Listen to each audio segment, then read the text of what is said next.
It's 9 o'clock or a minute past 9. We don't know which clock to look at. Whichever one it is anyway. It's time to say good morning now to Emma Ryan with a news update. Good morning, Emma. Thanks, Greg. Good morning. A fifth man has been arrested in relation to the attempted murder of two police officers in Strabane last week. The 38-year-old man was detained under the Terrorism Act and a search was also conducted in the Coal Island area. It follows a failed bomb attack in Strabane last Thursday. 4 other men who were previously arrested have been released following questioning. Police attended another security alert in Strabane last night after a suspicious object was discovered in the Innisfree Gardens area of the town. The PSNI says nothing untoward was found, but a number of items are being further examined. €217 million is to be invested in the northern and western region over the coming years. The European Commission has approved a stimulus package to support regional development schemes across the region. The funding will see investment in the ATU, the delivery of a regional smart hub, and tackling the high rate of derelict and vacant properties in the region. David Minton, CEO of the Northern and Western Regional Assembly, says the ATU investment will be significant. What we're going to see is investment in the new Atlantic Technology University, making sure that university becomes, even though it's the youngest university of its kind in Ireland, its ambition can be realised by this programme. So we set to see about €20 million invested in that programme. A shortage of rental properties is being blamed for an increase in the cost of renting. According to the latest Staff.ie report, the average cost of rent in Donegal is €933. That's up 19% when compared to the third quarter of 2021. There were just 220 homes listed for rent in the Connacht Ulster area on November 1st.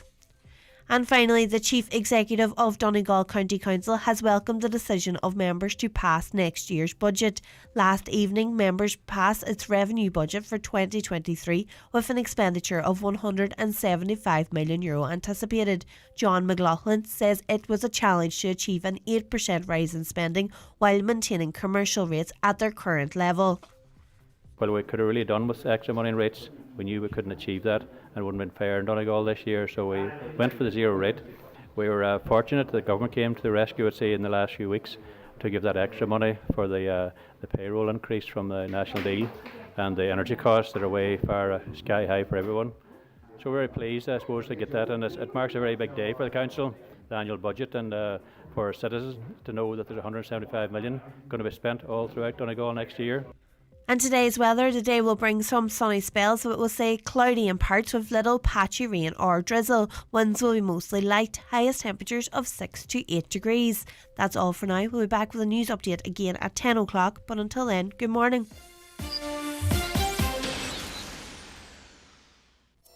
At Ulster Bank, we have now begun to close current and deposit accounts.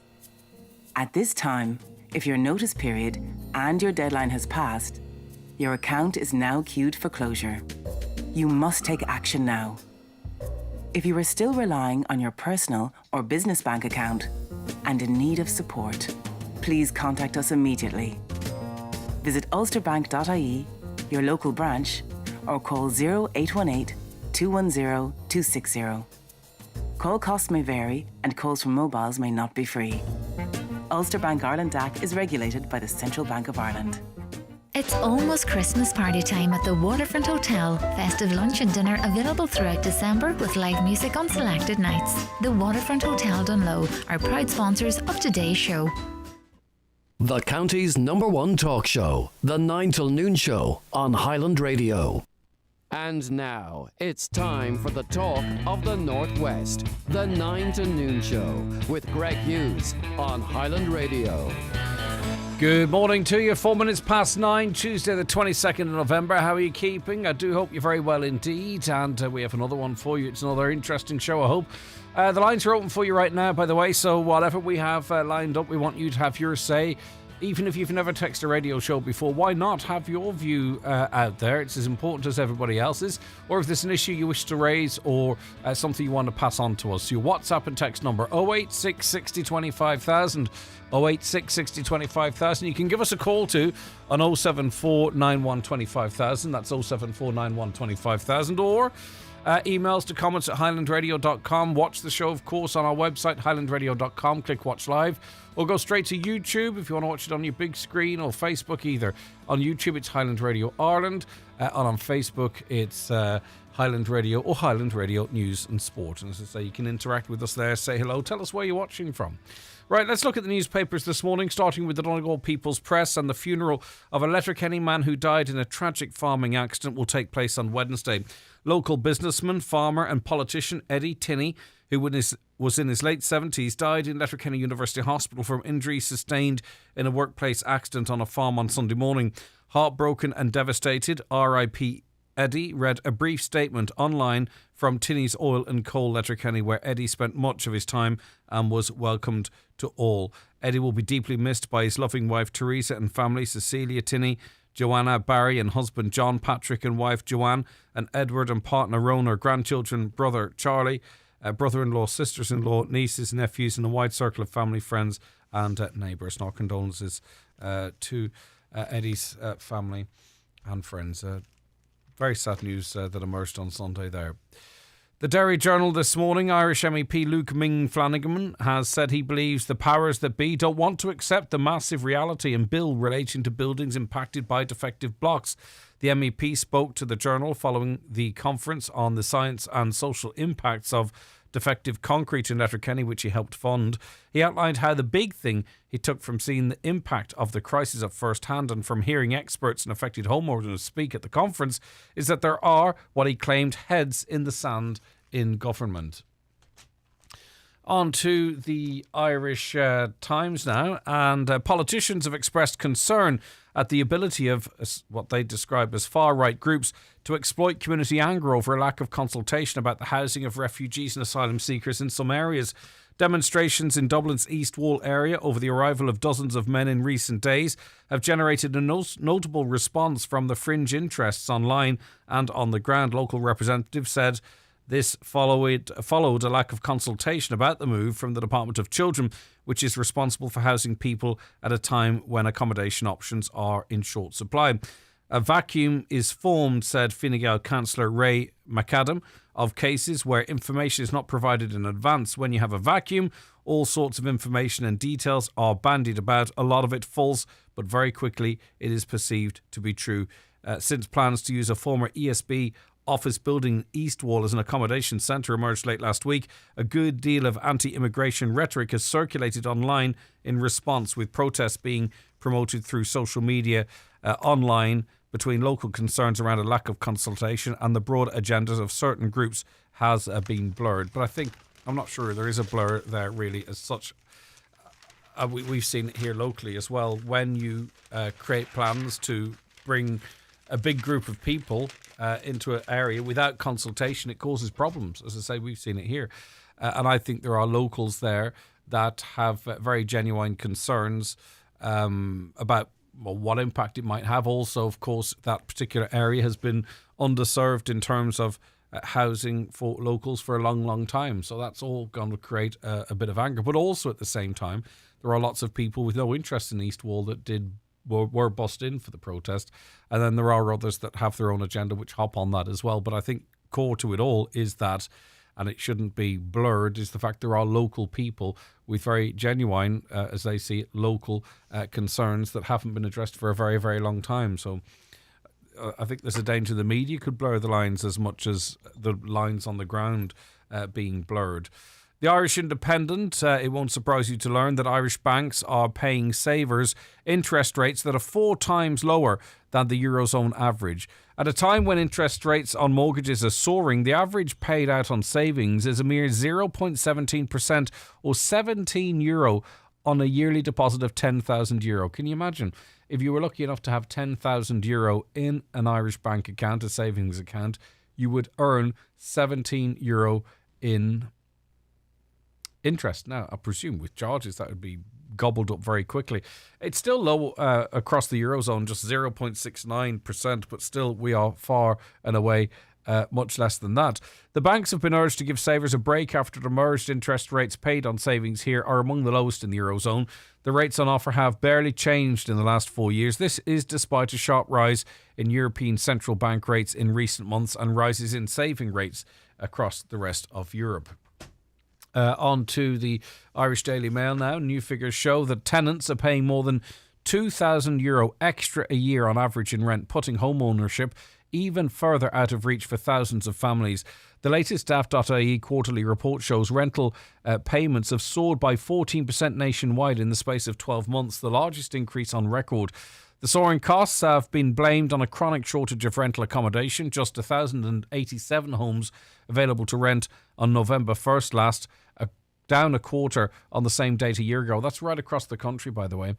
Coming in the midst of higher mortgage interest rates and more stringent lending criteria from banks, the news has been described as the worst possible combination for those desperately trying to get a foot on the property ladder, or even just to get a foot in a rental property. There are people that wish to pursue careers in our cities and elsewhere, and to rent a property, you have to give up over half of your wages in a lot of cases. It's absolutely crazy. Average rents in Dublin, €2,258. What is that? That's close on, €26,000 a year in rent, up 14.3%. Cork City, it's 1,708. Galway City, 1,713. Now, a number of nursing unions have come out to say that, look at, particularly given the wages that are being paid, they can't afford to live in Dublin, to work in a Dublin hospital. That being said, although there is not a huge availability of rental property available in Donegal, rents are much lower here, and yet we still struggle to recruit nurses and to some extent teachers. So I'm not sure how big a factor that is, although it is a factor. The Irish Daily Star today. Ministers are set to discuss a windfall tax on energy companies at this morning's cabinet meeting. The soaring cost of energy bills is hitting households and businesses hard, and the government has moved to support both with energy credits and support schemes. But some companies that are not affected by gas price increases on international markets are making a killing, because energy prices are fixed for all suppliers regardless of how they generate power. So in other words, someone who generates power via a wind turbine to sell into the grid is getting or guaranteed the same rate as a company that generates their power or buys it from a company that generates their power using gas. Gas prices are through the roof. The cost of electricity is through the roof. But those creating it through solar or wind, even though it costs very, very little, they're guaranteed the same price as that which was produced by gas. Now, I think really people need to go back and discuss why that decision was made. Why was that break given to wind energy companies so that they were guaranteed, especially considering the whole idea of wind energy, isn't it, is that it's green?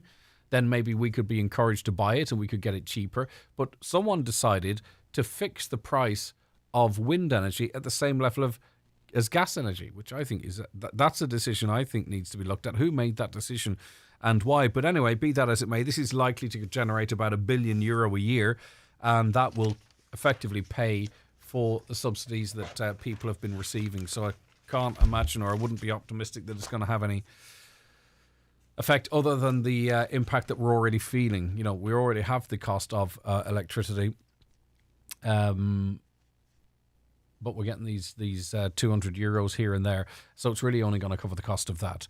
Into the Irish Daily Mirror, shoppers are being warned about cyber scams this Black Friday, with sales expected to hit €26 million. Data from AIB shows consumers are expected to spend around €18,000 per minute on what has become the year's busiest shopping day. Gardaí are urging people to protect themselves from falling victim to scammers with online sales. More than €45 million was stolen from frauds, through frauds and scams in the second half of last year. Detective Chief Super Patrick Lorton of the National Economic Crime Bureau said people need to be alert to online scams. And also what you need to be alert to, and I don't want to sound preachy, is that you're actually getting a deal. Because if you watch closely what happens in, say, for instance, electrical retail stores, some of the bigger ones, prices will go up and down depending on what day of the week it is. On a Wednesday, some of them, or whatever day it might be, change their prices, and you can see a laptop on a Tuesday for €250 and it's €400 on a Wednesday. But also then they can say, well, we can sell this laptop for you on Black Friday at €350, saving you €50, but you could have got it at an earlier date at $250. Do you know what I'm saying? So I think it's always best to make sure that you are actually getting the deal that it states. Right, finally, thousands of taxis will remain on the road next year following the NTA's decision to postpone its 10-year rule, which is good news, I think. This is in The Sun. Some 3,750 cabbies were at the risk of being forced out of business in 2023 because their cars were set to pass the 10-year limit of use. This is despite these cars being road fit and Ireland suffering a severe shortage of taxis as the industry continues to recover from pandemic shutdowns. A global shortage of vehicles due to supply issues has seen the cost of new and used cars skyrocket, meaning many taxi drivers couldn't afford to replace their old motors. And a lot of taxis are high mileage, but I would say they're some of the best looked after cars on the road, and we have the whole NCT system and all that, don't we? So I can see there is little logic in making them put their cars off the road after 10 years. All right, back with more on the 9 till noon show. Indeed, our first guest on the programme after we take this break. Just a reminder for you, you can text 086 60 25,000. The newspapers are courtesy of Kelly Centra, Mountaintop, Letterkenny. The 9 till noon show with the Waterfront Hotel Dunlow, offering up to 20% off their fabulous Sunday carvery during November and December when you book 48 hours in advance and quote Black Friday. If you're a business owner wondering what to get your staff for Christmas, Kelly Centra in Letterkenny have great hampers to suit all budgets. Luxury hampers are a speciality, with delivery available. Also vouchers for Kelly's award-winning diner or Circle K fuel at the forecourt. Get Christmas sorted for your staff now at Kelly Centra, Mountaintop, Letterkenny. Call 91-22026. McDade's Bathroom Plumbing Tiles, Cockhill Road, Buncrana have a great range of showers, shower doors and accessories at reduced prices this coming Black Friday, the 25th of November. Triton T90 showers reduced to €229 for the first 10 units. Shower doors from €250, 20% off select mirrors, and many more offers in store. Do it right with McDade's. Hello, Hill 16 Insurance. How can I help you? Up the dubs. Hi. I am looking for a home insurance quote. Righto, and what part of Dublin do you live in? I don't actually live in Dublin. Right. Do you lease support the dubs? What? I'm just looking for home insurance. Well, you're gonna have to keep looking, pal, because Hill 16 is Dublin only. Do you get the feeling that your insurer doesn't want you? Well, at Local Insurance, we are Irish owned and understand your needs. Call us today for a bespoke quote on 0818 894 444. Local Insurance, we'll get you sorted. The Local Insurance Network, DAC Trading's Local Insurance, is regulated by the Central Bank of Ireland. Local Insurance is a tied insurance intermediary of Acorn Brokerage Limited. Acorn Brokerage Limited, trading as Acorn Insurance, is regulated by the Central Bank of Ireland. Candles, lanterns, Christmas trees, decorations and all types of lights. Everything you need for Christmas. Experience the magic of Christmas at Cooney's. Our biggest and best Christmas shop has outstanding value on lights and trees. There really is something for everyone at Cooney's Letterkenny Retail Park. This Black Friday weekend, a massive clearance sale will take place at Watson Hire in Letterkenny, with clearance deals on tools, hardware and homeware, also in clothing, paint and much more. Representatives from Draper, Jefferson, Makita, Bosch, Milwaukee, Port West and others will be in attendance with loads of giveaways and prizes on the day. See Facebook for more details of amazing one-off deals. That's this weekend, Friday, Saturday and Sunday at Watson Hire, Kiltoy, Letterkenny. January delivery available. Most models ready to go and ready for January delivery. With a €500 Super Value gift card, 3.9% finance available, it's time to order your new Kia today from iMotors. Call into Letterkenny or Malin or visit imotors.ie. Okay, you may have heard us mention yesterday that there's been a dramatic drop in the number of Garda staff signed to the Donegal Drugs Divisional Unit. There are just 5 now, compared to 21 in December of 2021. Councillor Jerry McMonagle is chair of the Joint Policing Committee. He joins us now. Councillor McMonagle, obviously the drop is concerning, but it also doesn't make sense. Are we saying 16 Gardaí retired or were transferred or have been assigned to other duties? Or it doesn't make much sense as to why it would go from 21 to 5 in less than a year. No, that's correct, Greg, and there's probably a couple of them answers are correct, but the most probable one is that Gardaí have been put to other duties.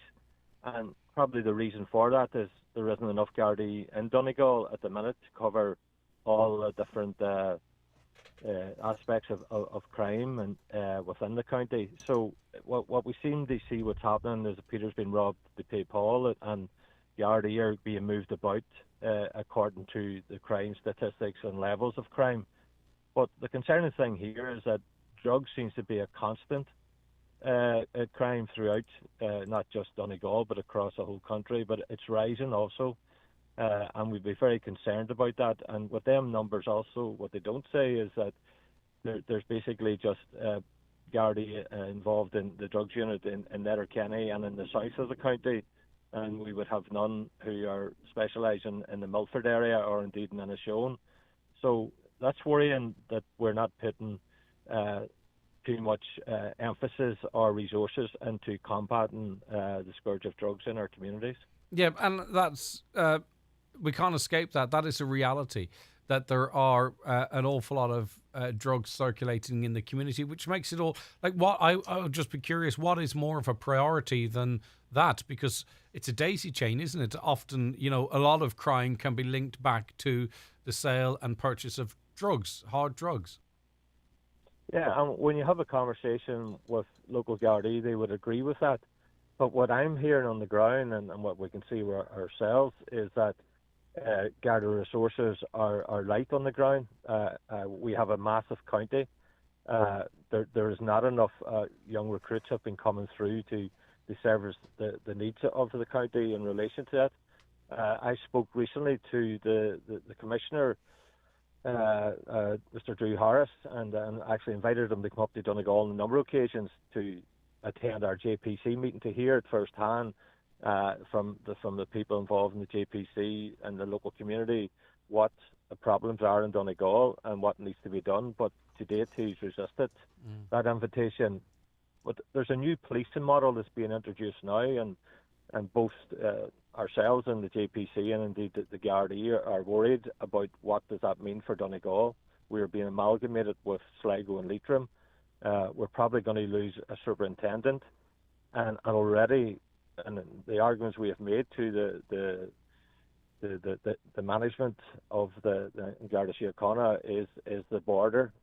With our 97% of the border in Donegal is with the north, and all the problems that brings. And we've just seen recently about a lot of cross-border crime starting to appear again. So I think it's, Donegal should have been kept as its own division. It's such a vast county, and we have special policing needs because of the border and because of peripherality, and also because of the rising crime statistics that we're seeing this last number of years. Yeah, and of course then too, when we do see an increase in certain activities in Northern Ireland along the border too, some of those people involved in that, could be carrying explosives, could be armed, could see Donegal as an opportunity to evade police in Northern Ireland, all those stuff, plus the cross-border element to crime that can be there. Policing in Donegal should be a priority at this time, not in a situation where we're seeing resources weakened. Yeah, and over the next month or so, we're going to lose a lot of experienced Gardaí who've been at management level here in the county, and that's experience that'll be lost forever. And I'd say it couldn't have come at a worse time, because the introduction of this new policing model, which is, when you read the reports on it and how, it's all good in language. It's nice language and about further extra community engagement and functionality and all of that.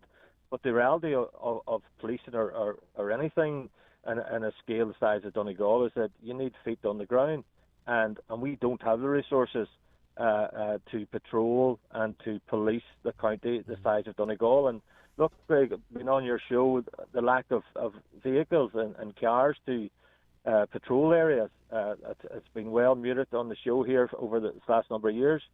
And again, that problem still exists. But we need more Gardaí, and we need to be a division on its own and not to be amalgamated with Sligo Leitrim, because the resources, and my information is that the new Garda sort of unit within that new area of operation will be based in Carrick and Shannon, which couldn't be further from Donegal.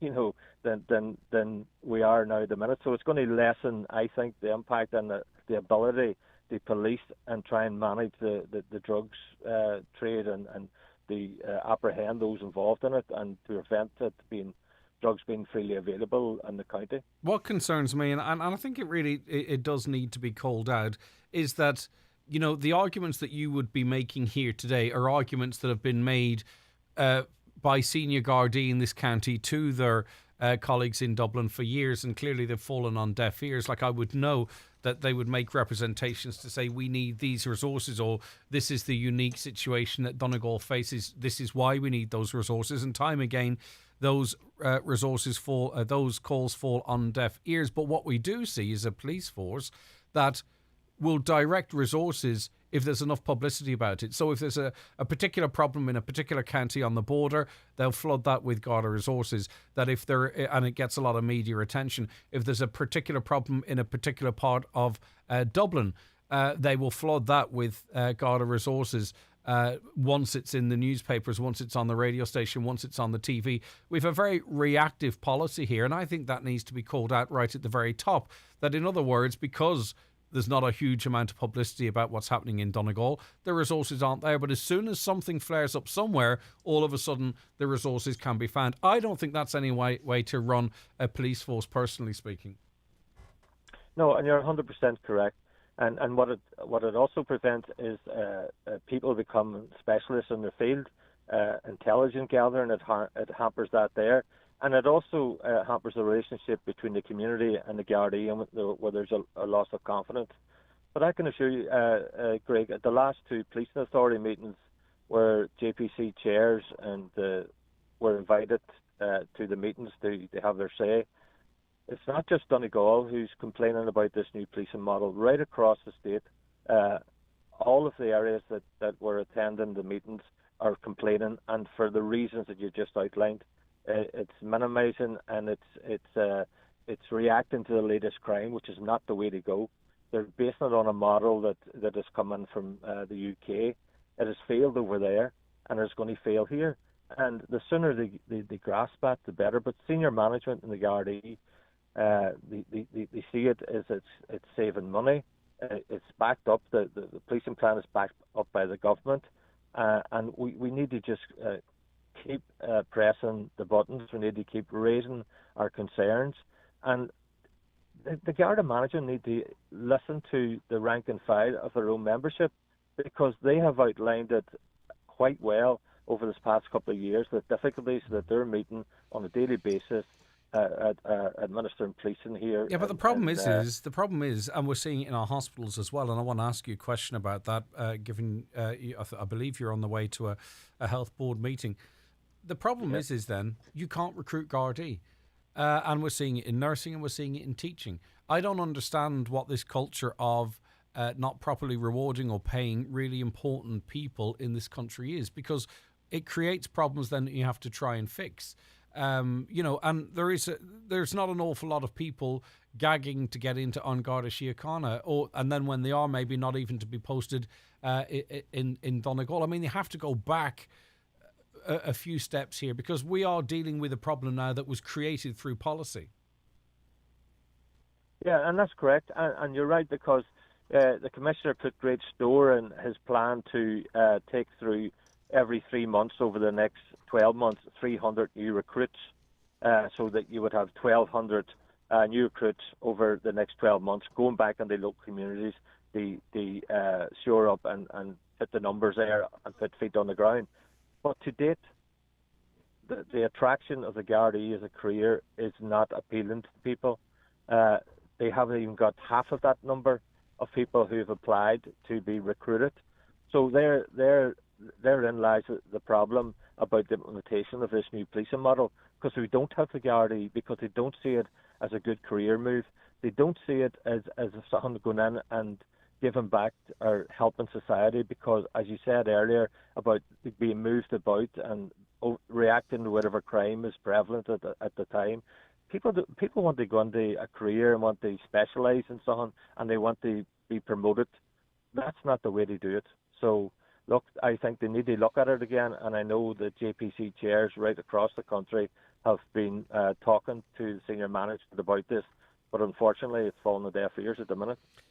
As I say, you're on to a health board meeting, and I presume you're going to raise the issue, because you were aware of it, of course, of Mr. Asadullah Aslam, a consultant urologist at Letterkenny University Hospital, who's resigned from public practice. He says because of impossible working conditions he was in under the hospital. He blamed three things in a communication with us: a lack of resources, which we're well aware of; reactive policies, which I think is an interesting statement, because it's firefighting, really, I think, what that might reference, rather than sort of being proactive in policies; and onerous and impractical on-call demands. Now, this is life-changing. This is a life-changing decision, obviously, for Mr. Aslam, but for many, many people here in the Northwest. We were speaking to people yesterday and others that couldn't come on air, incredibly distressed by this. We spoke to a lady yesterday who effectively is in a position that if she does not travel outside of Ireland to get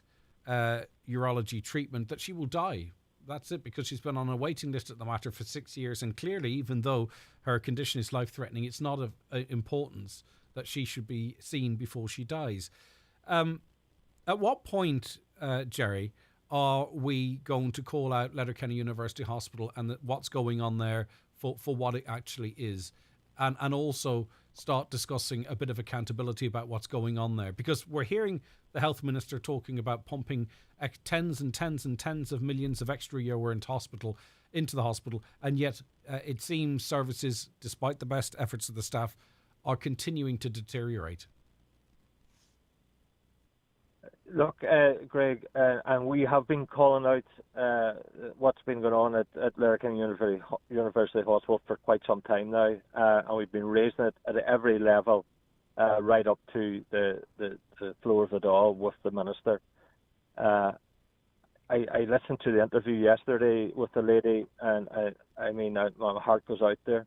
I was aware of Dr. Aslam leaving last week, because I've been contacted by some of his patients who were awaiting to be seen by the doctor, and were just routinely told by the receptionist that Dr. Aslam won't be at the clinic today because he's left the hospital, but will be in touch with you about your next appointment. I made representations to the hospital through Patrick McLaughlin's office, and we're still awaiting a response. And then the story broke at the weekend. But what can we do? I will raise it and asking CEO of CELTA here and Cosgrove, Senior Operating Officer for CELTA, what is going on, because we have been telling them what's been going on. Everything that the doctor said, we have mentioned it on your show, you've mentioned yourself. Patients have rung in about it, about the onerous working conditions, the demands that's on the system, the lack of services, the lack of space within oncology. My colleague, Councillor Albert Doherty, has questions on that issue today that we hope to get answered. What do we do? I was present with the Minister last week when he visited the county, and look, I was looking around me at the different medical facilities that we were at, and the primary care centre in Buncrana, excellent facility, the up at Letterkenny Hospital, and I could see the look on the eyes of the healthcare workers and the doctors who looked around, listened to the Minister's speech. He is not on the same planet as us.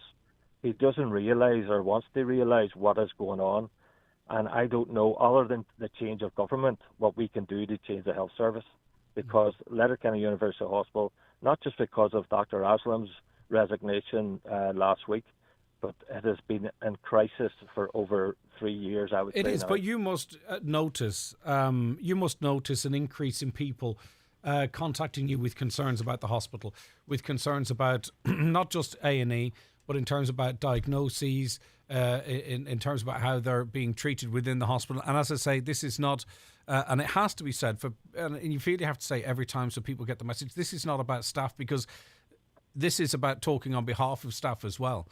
We heard comments from Professor Kenmole Peter, his very, very senior, and it's only through his seniority in the health system that he can speak out so freely.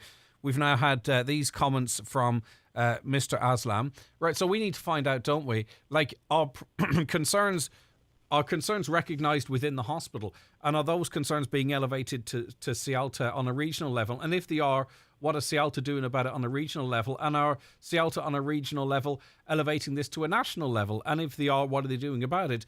And are the HSE on a national level relating this to the Minister of Health? Do you know what I mean? Like, what's going on? He's coming down here and flabbergasted because one brave woman pointed out to him the gaps in the cancer care services, and he's going, oh my God, this is terrible, I'm going to have to do something about that. Like, we can't, that's not an effective health service. It can't be run like that. But what's happening locally to ensure, as best as possible, a service is provided for the people of Donegal, I wonder?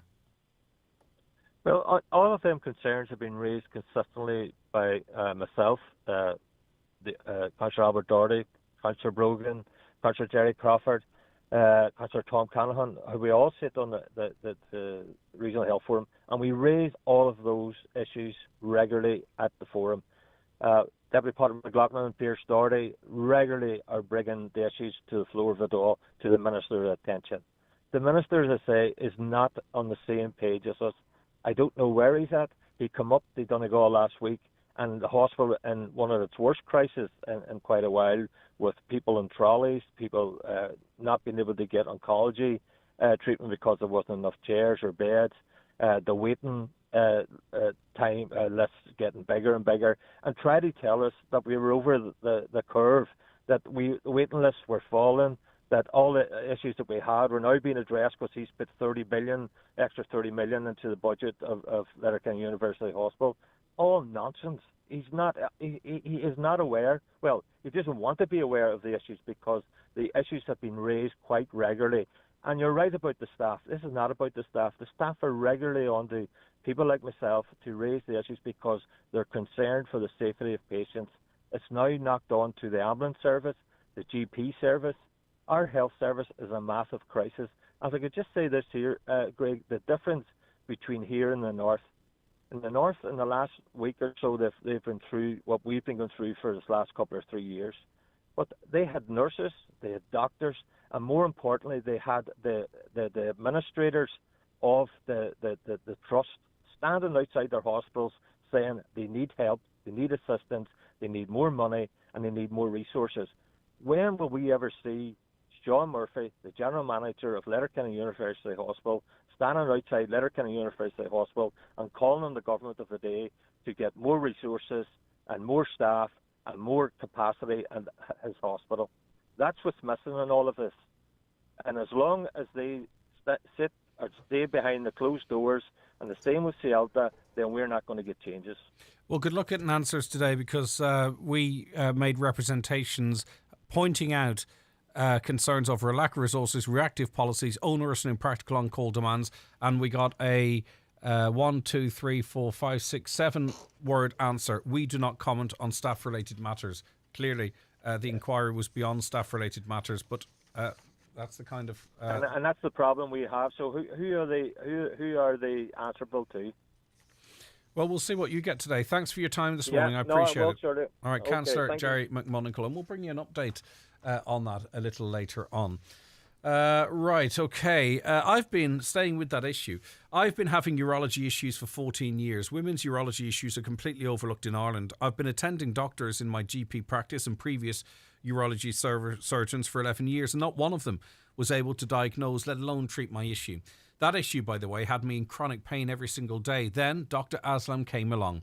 He diagnosed me, performed surgery, and provided me with ongoing treatment, which has seriously improved my quality of life. I can go out, exercise, and generally be active again thanks to this man. I'm so worried now that I'll end up in the same position again. I don't blame anyone for leaving a job with such extreme demands from management. LUH management is a serious detriment to the people to the health of the people of Donegal. Hello, just want to let people know that Mr. Aslam is currently available for appointment at Kingsbridge Private Hospital, Scally Place, Letterkenny. Many thanks, they say. That's if you can access private healthcare, of course. Interesting to hear that Dr. Aslam has resigned. I bet he'll have no issue with facilities when he returns to private practice. No, we've just heard that reference there. Very sad news to hear that this consultant had to resign because of bad management. Another blow to the services in Donegal. I've been monitoring the hospital and the things happening there, says this caller. You wouldn't see the likes of it in a third world country. Are we going to lose doctors at the hospital one by one until there is no one left? And it's not just doctors. Retention is an issue right across the hospital and has been for quite some time. All right, okay.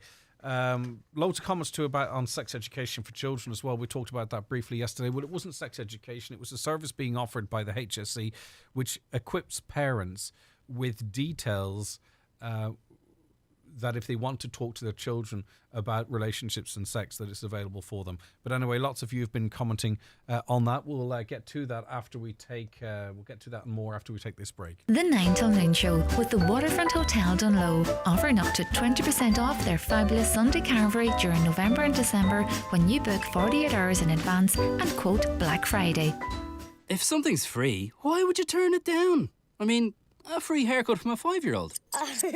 Oh no. Or a free sample of onion paste. Oh.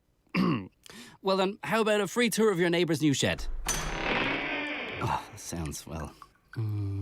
OK, look, they were bad examples. But how about a free eye test and free glasses from the €69 range at Specsavers with your PRSI?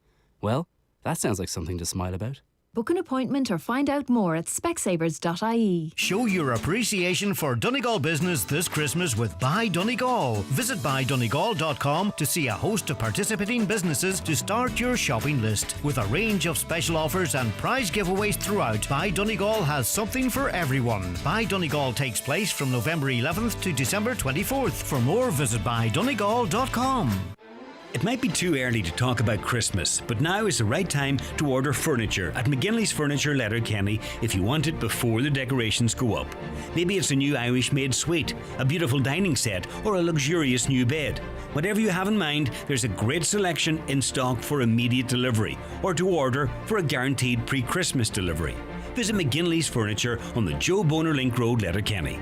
McGinley's, with great furniture for every room. With the ongoing war in Ukraine affecting the cost of energy, many of us are facing a challenging winter. Through Budget 23, government is introducing a range of supports to lessen the financial impact on families, households and businesses, and will continue to monitor the situation in the coming months to protect those in difficulty. It's important that everyone stays warm and well, but where safe and possible to do so, reducing energy use can also reduce bills. Changes like turning your thermostat down by 1 degree and considering how often you use energy-intensive appliances like tumble dryers can make a big difference. For information on available supports and energy-saving advice, visit gov.ie/reduce your use. Brought to you by the Government of Ireland. Join the Highland Radio Outside Broadcasting this Wednesday from 1:30 in the Letterkenny Credit Union for the final car draw of the year. 2 lucky Letterkenny Credit Union members will each win a brand new Nissan Juke SV model, and there's €8,500 in cash prizes to be won. So tune in this Wednesday from 1:30 to hear if you're a winner with Letterkenny Credit Union. The Black Friday 6-day sale at Milford Tiles and Wood Flooring is now on. 20% off tiles, 15% off bathware, 5% off wood and vinyl. Footers and delivery service available. That's 6 days of Black Friday savings all this week at Milford Tiles and Wood Flooring. 083 091 0707. All right, well, 1 week on from that major international conference which took place in Letterkenny on defective concrete. And we learned a lot. Some we already knew, but it was a very interesting debate, and hopefully the powers that be were listening and take on board the expertise of an awful lot of international experts. But obviously, as I sat there, and it was all very interesting, but I was also conscious that really as well, there was an awful lot of people sitting at home in houses that were falling to bits around them, and it wasn't really moving that on to some extent. You know, some key questions, you know. It was really, really interesting and 100% positive in terms of learning about the science and all. But basically, if you're living in a house that's falling to bits, you know, it's not going to push that on at all. Do you get what I'm trying to say, Lisa Hone, chair of the Mike Action Group? Like, it was a fabulous conference, but there's still just immediate issues that we really need to see government move on right now. I'm not saying it's a different thing, but homeowners just need a bit of hope, and it's not there at the moment.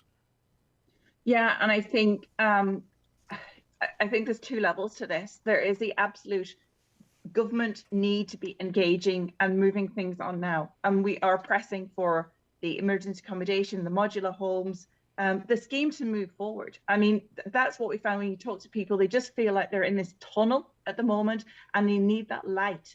They need that light, and the onus is on government and the local council to provide that light with regard to just basically people need to feel it. They actually just need to feel that there is some good coming at the end of the line here. And that is one of the issues. And I'm sure you've heard, Paddy, the posts are out there now. There will be a mass gathering at the next council meeting. And this will be framed in the context of getting people together whose homes are currently unfit to be lived in. And the scheme is stalled at the moment. There's no hope for them. There's still question marks about accessibility to €15,000. We know, when you referenced this, I think in our last conversation, that needs to be looked at, because people could burn through that €15,000 in emergency accommodation without even actually getting any work started on their house. And then what would happen? Now, we heard from Mr. O'Connor, who suggested that, that could be open-ended. I don't know if that's actually... an opinion or a fact, but anyway, be that as it may. So just to reiterate Paddy Diver's call yesterday, and it's a collaboration. They're looking for people whose homes are unlivable, in black mold, unheatable, that you really need to leave. You are seeking emergency accommodation, so we can put some names and faces and stories to this, because unfortunately that's where progress comes from. And then I think after that, and you suggested, there might be a protest outside council buildings or wherever it might be. But in terms of any movement forward, is everything at a standstill really until the start of next year, when the enhanced scheme, in inverted commas, is actually announced? Where are we at, or what's the story? Well, in theory, Donegal County Council should be moving forward the applications. That's what they've said they're going to do. I think still there is an onus to make contact. I think there's still a lack of communication from what I can hear. And I think the onus is to just really force those applications through as fast as possible. There's some that, like the people in the worst homes, you really just, it's a no-brainer. Just let's put them through. Let's triage them. Let's get some movement so people can actually feel it. And this is the problem. People need to feel it. There's this kind of information vacuum from the powers that be, whether it be government, whether it be the local council, in terms of actually what is going on the ground. Yeah, but there's also an issue too, though, Lisa. Even though if we were to push forward and fast track these people, as you say we should, and quite rightly so, I mean, we heard last Tuesday that really, can you progress this really without including foundations? Like, if I'm even one of the worst affected families, right, and then they say, right, you can start today, do I? Or do I say, well, what about the foundations here? Because I've been through so much. Should I wait a year or 2 years and make sure the foundations, as dire as my situation is, should I wait? So really, I think everything feels stalled to me until such time as there's absolute clarity on the foundations and outer and inner leaf. Yeah, and I mean, that's where we are. That's why, I put out a wee video there to just draw people's attention to this. We have to keep pressing. And unfortunately, Greg, we have to just keep pressing on so many fronts all the time, whether it be modular housing, whether it be what are you doing about foundations. There is a gathering body of evidence now that shows you absolutely have to test foundations. And that's why the letter's gone to the minister and all cabinet ministers to basically set out in black and white why this is absolutely essential. It is absolutely bonkers that this government's taken this sort of high-risk, fingers-crossed approach when we do have technical solutions that could be employed straight away. I mean, I wrote that letter after consulting with the technical people, the science. That's not just me. That's based on my engagement with the people who know what they're talking about. So it's just important to document that and set that out in black and white. Yeah. Because there's very few campaigns and opinions, Lisa, from the likes of yourself that can be made in a campaign like this that has the backing of actual science, and not just in Ireland, international, Canada, United States, other parts of Europe. You know what I mean? There's very few campaigns that are so that are making points that are so grounded in science as this is. It is grounded in science, and it's absolutely ridiculous, and it's reckless. What the government are doing now is utterly reckless, because what they're talking about doing is doing this NSAI review.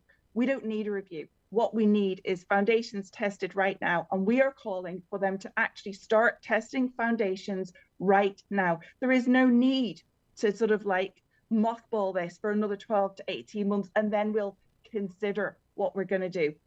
It's very, very straightforward. You get in there, you start testing the foundations, and you're absolutely right. Anybody who's going forward with any sort of remediation and rebuild needs to understand what's in their foundations. And the onus is on government to get the housing agency in now. I don't care whether people have had their tests done by engineers already, their core test done, and we've got a current report, or whether they're on the scheme that's coming down the line. What we need to know is what homeowners' houses are built on. You cannot mess around with people's lives. People are tortured by this situation.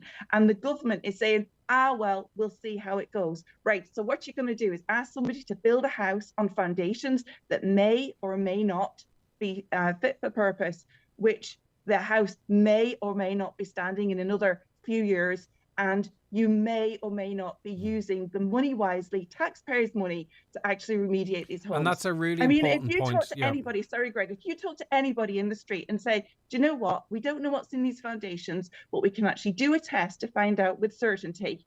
And then we know that A, the houses are going to be secure, and B, the taxpayers' money is well spent. Anybody in the street today would say, do the test. There is no other option. And to take 12 to 18 months to think about whether we should do the test or not, it's another smokescreen, it's another fudge, and basically it goes back to the government not wanting to face up to the reality of what is going on in Donegal and this situation.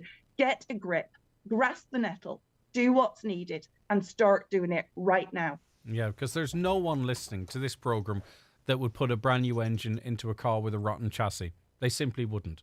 Or you wouldn't take a gamble on it. You would want to know that the chassis was sound before you blocked in a new engine. And it really is quite as simple as that. Yeah. In terms of movement on, emergency funds for temporary repairs or for accommodation, where is that? When are we likely to see that made available, and what needs to be done there? Because again, is there any element of this that's progressing? Because we can focus on getting a few houses through to sort of start fast tracking them, but they are only a few houses really in a massive scandal. So other than what you've already pointed out as it relates to foundations testing, Lisa, what needs to be focused on now in your view by government beyond that? Well, I think it is practical action on the ground with regard to, we have got to get people out of these houses. If they need somewhere else to live, we've got to get them out of those houses. We are actually doing health and safety assessments. On the committee at the moment, we have a guy who is qualified with a master's in risk assessment, and he is actually doing a professional health and safety risk assessments. So in the same way that the science is documented, this is going to be documented on a very credible and professional level. Also, we've got the engineers' reports, as Paddy mentioned in his video earlier on, and it is down to government and the local council to start moving this now. Get people into accommodation, find that accommodation for them. Mountains can be moved. When the pressure is on, mountains can be moved. And we've seen this with lots and lots of different issues. So this is a choice. This is a question of will, whether the local council and government will actually move on this.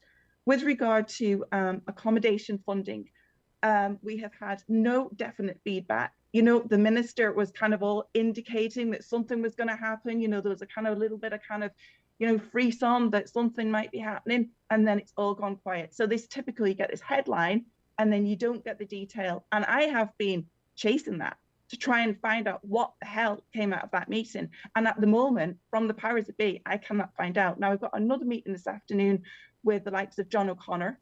And again, I will be pressing that. But it is this closed door mentality, which is so frustrating. It is so frustrating. And quite frankly, it is so arrogant that they actually are not even communicating the information that needs to be communicated. It is like trying to talk to, I don't know, just basically a wall at times. And that's not for lack of effort on the part of people in the campaign. It is basically evasion, you know, just really just not giving people the credibility, giving them the whole. I mean, in chatting to Mr. O'Connor the respect that they need. Sorry, Lisa, in chatting to John O'Connor last week, I was going to say surprised, not surprised. There's so many basic questions that there actually are answers to. You know, real basic stuff about emergency money, about accommodation money, about how that would, what happens when that runs out. All basic stuff. A lot of aspirational stuff in there, but you know, this is supposed to be a scheme that's, you know, pretty much ready to go, and basic stuff. There's no real. I mean, there's feelings and opinions and wants, but there's no actual answers there. I mean, how can anyone live their lives under that sort of cloak of mystery, especially obviously when you're affected by this? But this is the way that this is the way they've operated all the way through this, all the way through for years and years and years and years. It's this closed door mentality where they don't actually have the respect in terms of communicating and engaging with the homeowners in a manner that needs to be done. I'll tell you where I know where we're up to on certain things. The regs are being written by the housing department. The housing agency are feeding into that. They are saying that they will publish them this side of Christmas. Obviously, that should be the sort of mechanics, the nuts and bolts of the scheme. From what I understand, Donegal County Council, who are going to have to implement the regs in terms of the stuff on the ground, they have not been brought into that fold really either. There is some sort of dialogue, but it seems very sort of top line.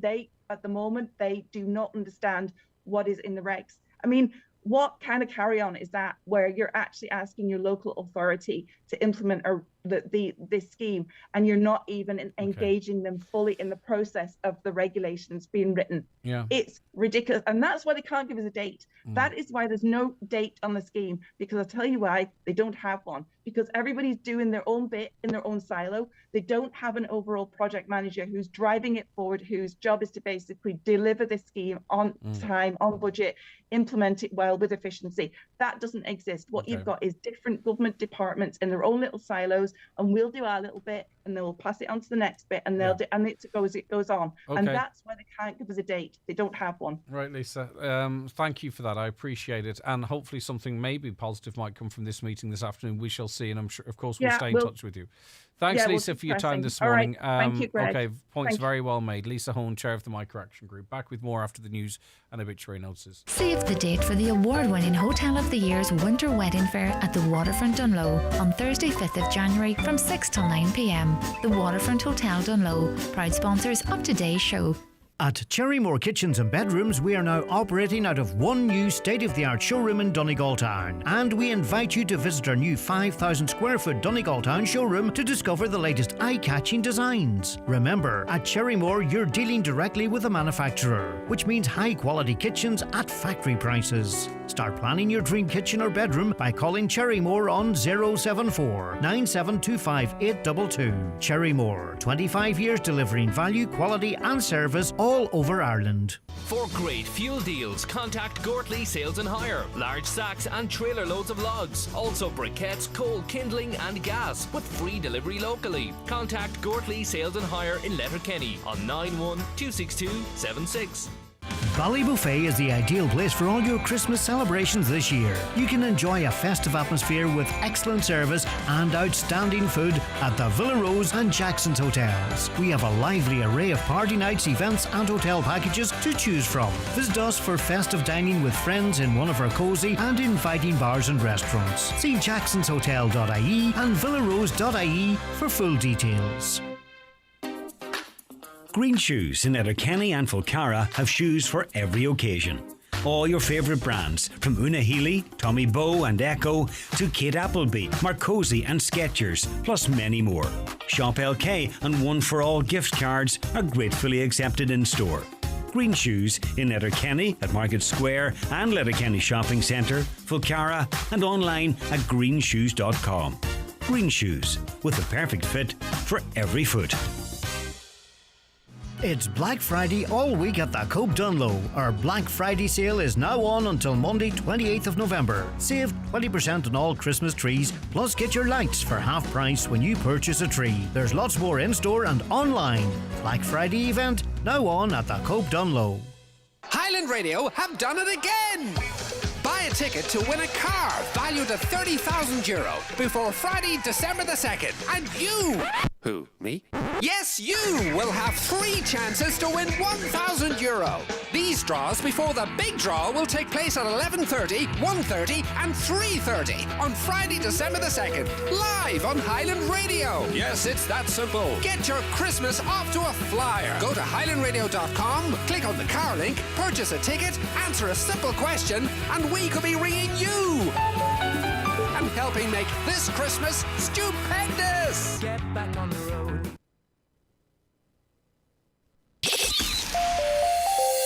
Live, on air, online and on the Highland Radio app. This is Highland Radio News. Good morning, it's 10 o'clock. Donald Kavanagh at the Highland Radio News Desk. A 5th man has been arrested in relation to the attempted murder of 2 police officers in Strabane last week. The 38-year-old was detained under the Terrorism Act. A search was also conducted in the Coal Island area. It follows a failed bomb attack in Mount Carmel Heights last Thursday. 4 other men who were previously arrested have been released following questioning. Police attended another security alert in Strabane last night after a suspicious object was discovered in the Innisfree Gardens area. The PSNI say nothing untoward was found, but a number of items are being examined. The chair of the Donegal Joint Policing Committee says the removal of 16 Gardaí from the drug unit in the county makes no sense, as drug crime is on the rise in Donegal. The number of Gardaí serving in the Donegal Divisional Drugs Unit has dropped from 21 in December of last year to just 5 in September this year. Councillor Jerry McMonagle says the reduction is a worrying development as drug crime continues to increase. He says he believes Gardaí are being transferred to other areas because of a lack of Garda resources across Donegal. Gardaí have been put to other duties, and probably the reason for that is there isn't enough Gardaí in Donegal at the minute to cover all the different aspects of crime and within the county. So what we seem to see what's happening is that Peter's been robbed to pay Paul, and Gardaí are being moved about according to the crime statistics and levels of crime. But the concerning thing here is that drugs seems to be a constant crime throughout, not just Donegal but across the whole country, but it's rising also, and we'd be very concerned about that. €217 million to be invested in the northern and western region over the coming years. The European Commission has approved the stimulus package to support regional development schemes. The funding will see investment in Atlantic Technological University, the delivery of a regional smart hub and the tackling of the high rate of derelict and vacant properties. David Minton, CEO of the Northern and Western Regional Assembly, says the ATU investment will be particularly significant. What we're going to see is investment in the new Atlantic Technological University, making sure that university becomes, even though it's the youngest university of its kind in Ireland, its ambition can be realised by this programme. So we set to see about €20 million invested in that programme. The Chief Executive of Donegal County Council is welcoming the decision of members to pass next year's budget. Last evening, members passed the Council's revenue budget for 2023. Expenditure of over €175 million is anticipated. John McLaughlin says it was a challenge to achieve that 8% rise in spending while maintaining commercial rates at their current level. He says increased government grants to cover energy price increases and higher payroll costs were crucial in allowing that to happen. Well, we could have really done with extra money in rates. We knew we couldn't achieve that and it wouldn't have been fair in Donegal this year, so we went for the zero rate. We were fortunate that the government came to the rescue, I'd say, in the last few weeks to give that extra money for the payroll increase from the national deal and the energy costs that are way far sky high for everyone. So we're very pleased, I suppose, to get that, and it marks a very big day for the council, the annual budget, and for our citizens to know that there's 175 million going to be spent all throughout Donegal next year. And it's been confirmed electricity companies will have to pay a windfall tax. Government ministers will today be asked to back the introduction of a cap on the revenue made by electricity providers that don't use gas. Cabinet will also be asked to sign off on a plan to seek a solitary contribution to firms which produce fossil fuels. Both would be temporary measures while the cost of living and fuel crisis continues. Energy economist and senior research officer with the ESRI, Muireann Lynch, has been outlining how the government proposals might work. If you're making more than this particular amount of euro per megawatt hour, as long as you're not a gas unit, then you have to pay it back, which I think is a good idea because it means that instead of creating lots of jaggedy hurdles within the market, it means that you're still working off one kind of blanket price, but we're just making sure that that blanket price doesn't go astronomically high.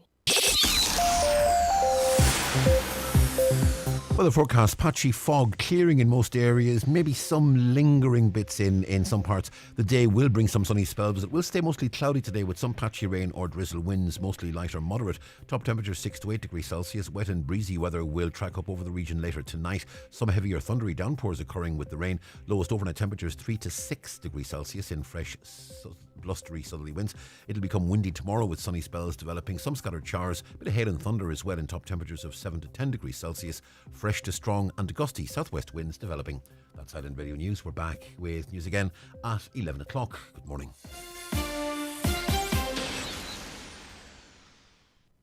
Obituary notices for Tuesday morning, November 22nd.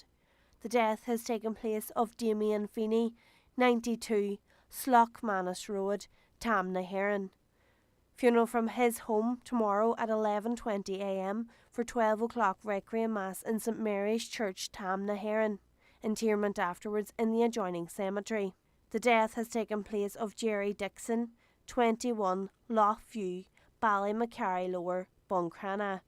Jerry's remains will repose at W.J. O'Brien and Sons Funeral Home, Clooney Road, Eglinton, today from 6 p.m. to 7 p.m. He will then be removed at 7 p.m. to St Mura's Parish Church, Fawn. Funeral service will take place tomorrow at 2 p.m. Interment afterwards in the adjoining churchyard. The death has occurred of Patrick Joseph Pat Gallagher, 18, Shanahy Road, Ahiarn. Pat's remains will repose at his late home from 3 p.m. today. Funeral from his late home on Thursday at 11:20 a.m. for Requiem Mass at 12 noon in St Patrick's Church, Ahiarn. Interment afterwards in the adjoining churchyard. The death has taken place of David McNulty, 9, Melmount Gardens, Strabane. Funeral leaving his home tomorrow at 9:30 a.m. for Requiem Mass in St Mary's Church, Melmount at 10 a.m. Interment afterwards in the adjoining cemetery. Family time please from 11 p.m. to 11 a.m. The Requiem Mass can be viewed live via the parish webcam. The death has occurred of Sadie Sweeney, 16, Cautionafin, Ballybofey, reposing at her late residence.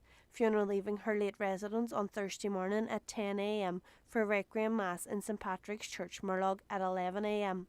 Interment afterwards in the adjoining churchyard. The Requiem Mass will be streamed live via the parish webcam. The death has occurred of Hugh Breslin, Ardlocher, Ardra.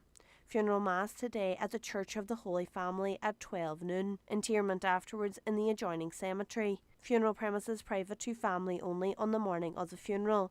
Donations in lieu of desire to the Donegal Hospice, care of any family member. Family flowers only please. The death has taken place of Eddie Tinney, Knockbrack, Letterkenny. Eddie's remains will be reposing at his late residence from 12 p.m. until 10 p.m. today, with rosary at 9 p.m. Family time on the morning of the funeral please. Funeral from there tomorrow morning at 10 a.m, travelling via the Port Road and Church Lane, going to St Eunan's Cathedral, Letterkenny, for 11 a.m. Requiem Mass, which can be viewed live on churchservices.tv. Interment afterwards in Cornwall Cemetery, Letterkenny. Family flowers only please. Donations in lieu of flowers if desired to the Irish Heart Foundation, care of any family member. The death has occurred of the Very Reverend Malachi McBride, member of the Salvatorian Society, Divine Saviour, Niamh Wara, Upper Slavery, Buncrana. Remains reposing at his home in Upper Slavery. Removal from there tomorrow morning at 11:30 a.m. to St Mary's Church, Cockhill, for reception prayers at 12 noon. Father Malachi's Requiem Mass will be celebrated on Friday at 12 noon, followed by interment in the priest's plot in the adjoining cemetery. Requiem Mass can be viewed on churchservices.tv. Family time please from 10 p.m. to 11 a.m. Family flowers only please. Donations in lieu if desired to the Salvatorian Missions, care of any family member or Murphy Funeral Directors. And the death has taken place of Inan Morgan, Portnew. Funeral Mass in St Connell's Church, Kilclooney this morning at 11 a.m. with burial afterwards in the adjoining cemetery. For more details, including any family health guidelines for wakes and funerals, please go to highlandradio.com.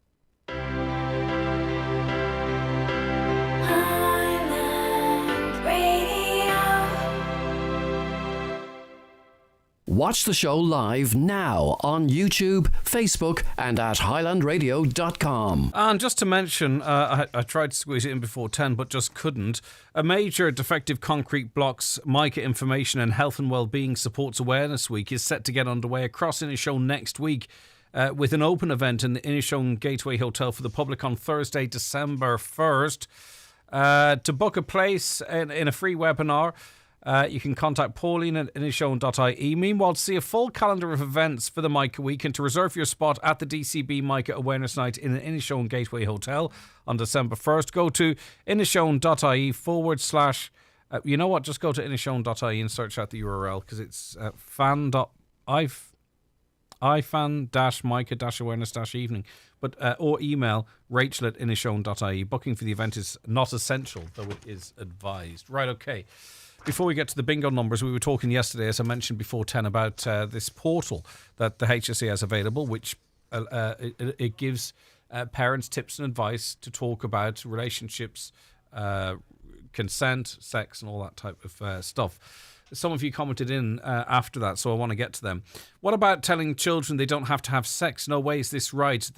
What about respect for oneself nowadays? And that's it. But at the same time, you can tell your kids not to swear, but they know the words, like they can say the F word in their head, but you ask them not to do it. So by telling them what's going on and then telling them, it's best if you avoid that, is that harmful? I don't know. I'm only asking questions. I think there should be no sex until people get married. It's the way you're brought up. That is fine, but I get what you're saying. But I mean, get married now. Lots of people choose not to get married. So what are you saying? Don't have sex, or have sex when you become a cohabiting couple?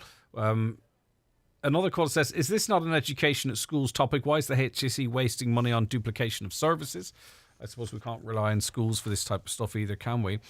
I'm fed up of people talking about sex. Why are we so obsessed about it? There's no need to be talking about it all the time. And that's the point I was trying to make, and this was no harm to our guest, but every time you talk about the education of our children in terms of relationship and how they treat each other and what's the right thing to, it constantly, the conversation seems to always revert to sex, when, I think a lot of constructive conversations on about respect and what have you kind of covers that anyway. But parents have to work out their own way too, don't they? A caller says, if the HSE would concentrate their resources on the problems within our hospitals, hence saving lives, and allow parents to educate their children on sexuality and relationship themselves. As a parent of more than 2 children, I know that I have to approach this subject in a different manner with each child. Parents know their own children, and although we may not get it right 100% of the time, we will do our utmost to teach our children about sexuality and respect, and we know best how much or how little each child is capable of absorbing. Okay, I take your point, but then let me put the counter argument there, and it's just for the sake of conversation. Why are we seeing so many instances of young people being peer-on-peer abuse, teenagers abusing teenagers, and we talked about those figures on this show some time ago. Really high rates of sexual abuse in universities as well. Why are we seeing that? If we're doing such a good job in having the conversation and knowing when's the right time, why are we seeing so much of that then in our later lives, I wonder?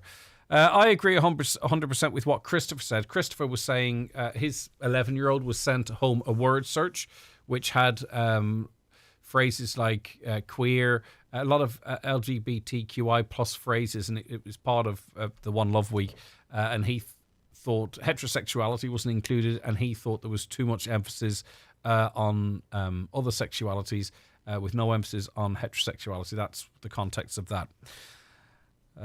Right, okay.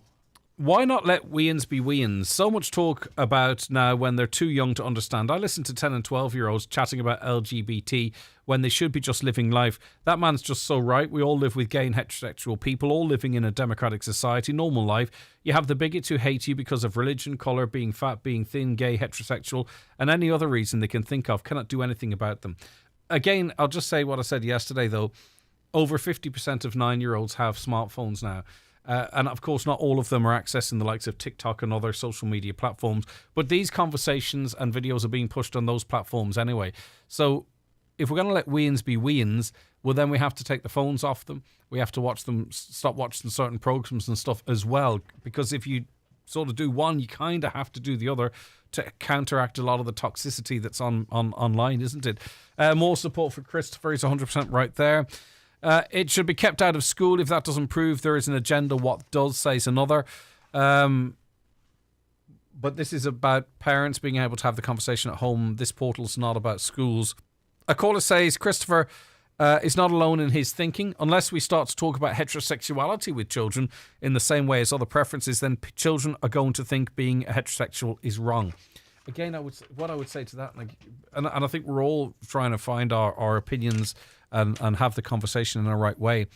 I think the reality is that the most children, though, live perhaps in homes with heterosexual parents. Most do, not all, but most do.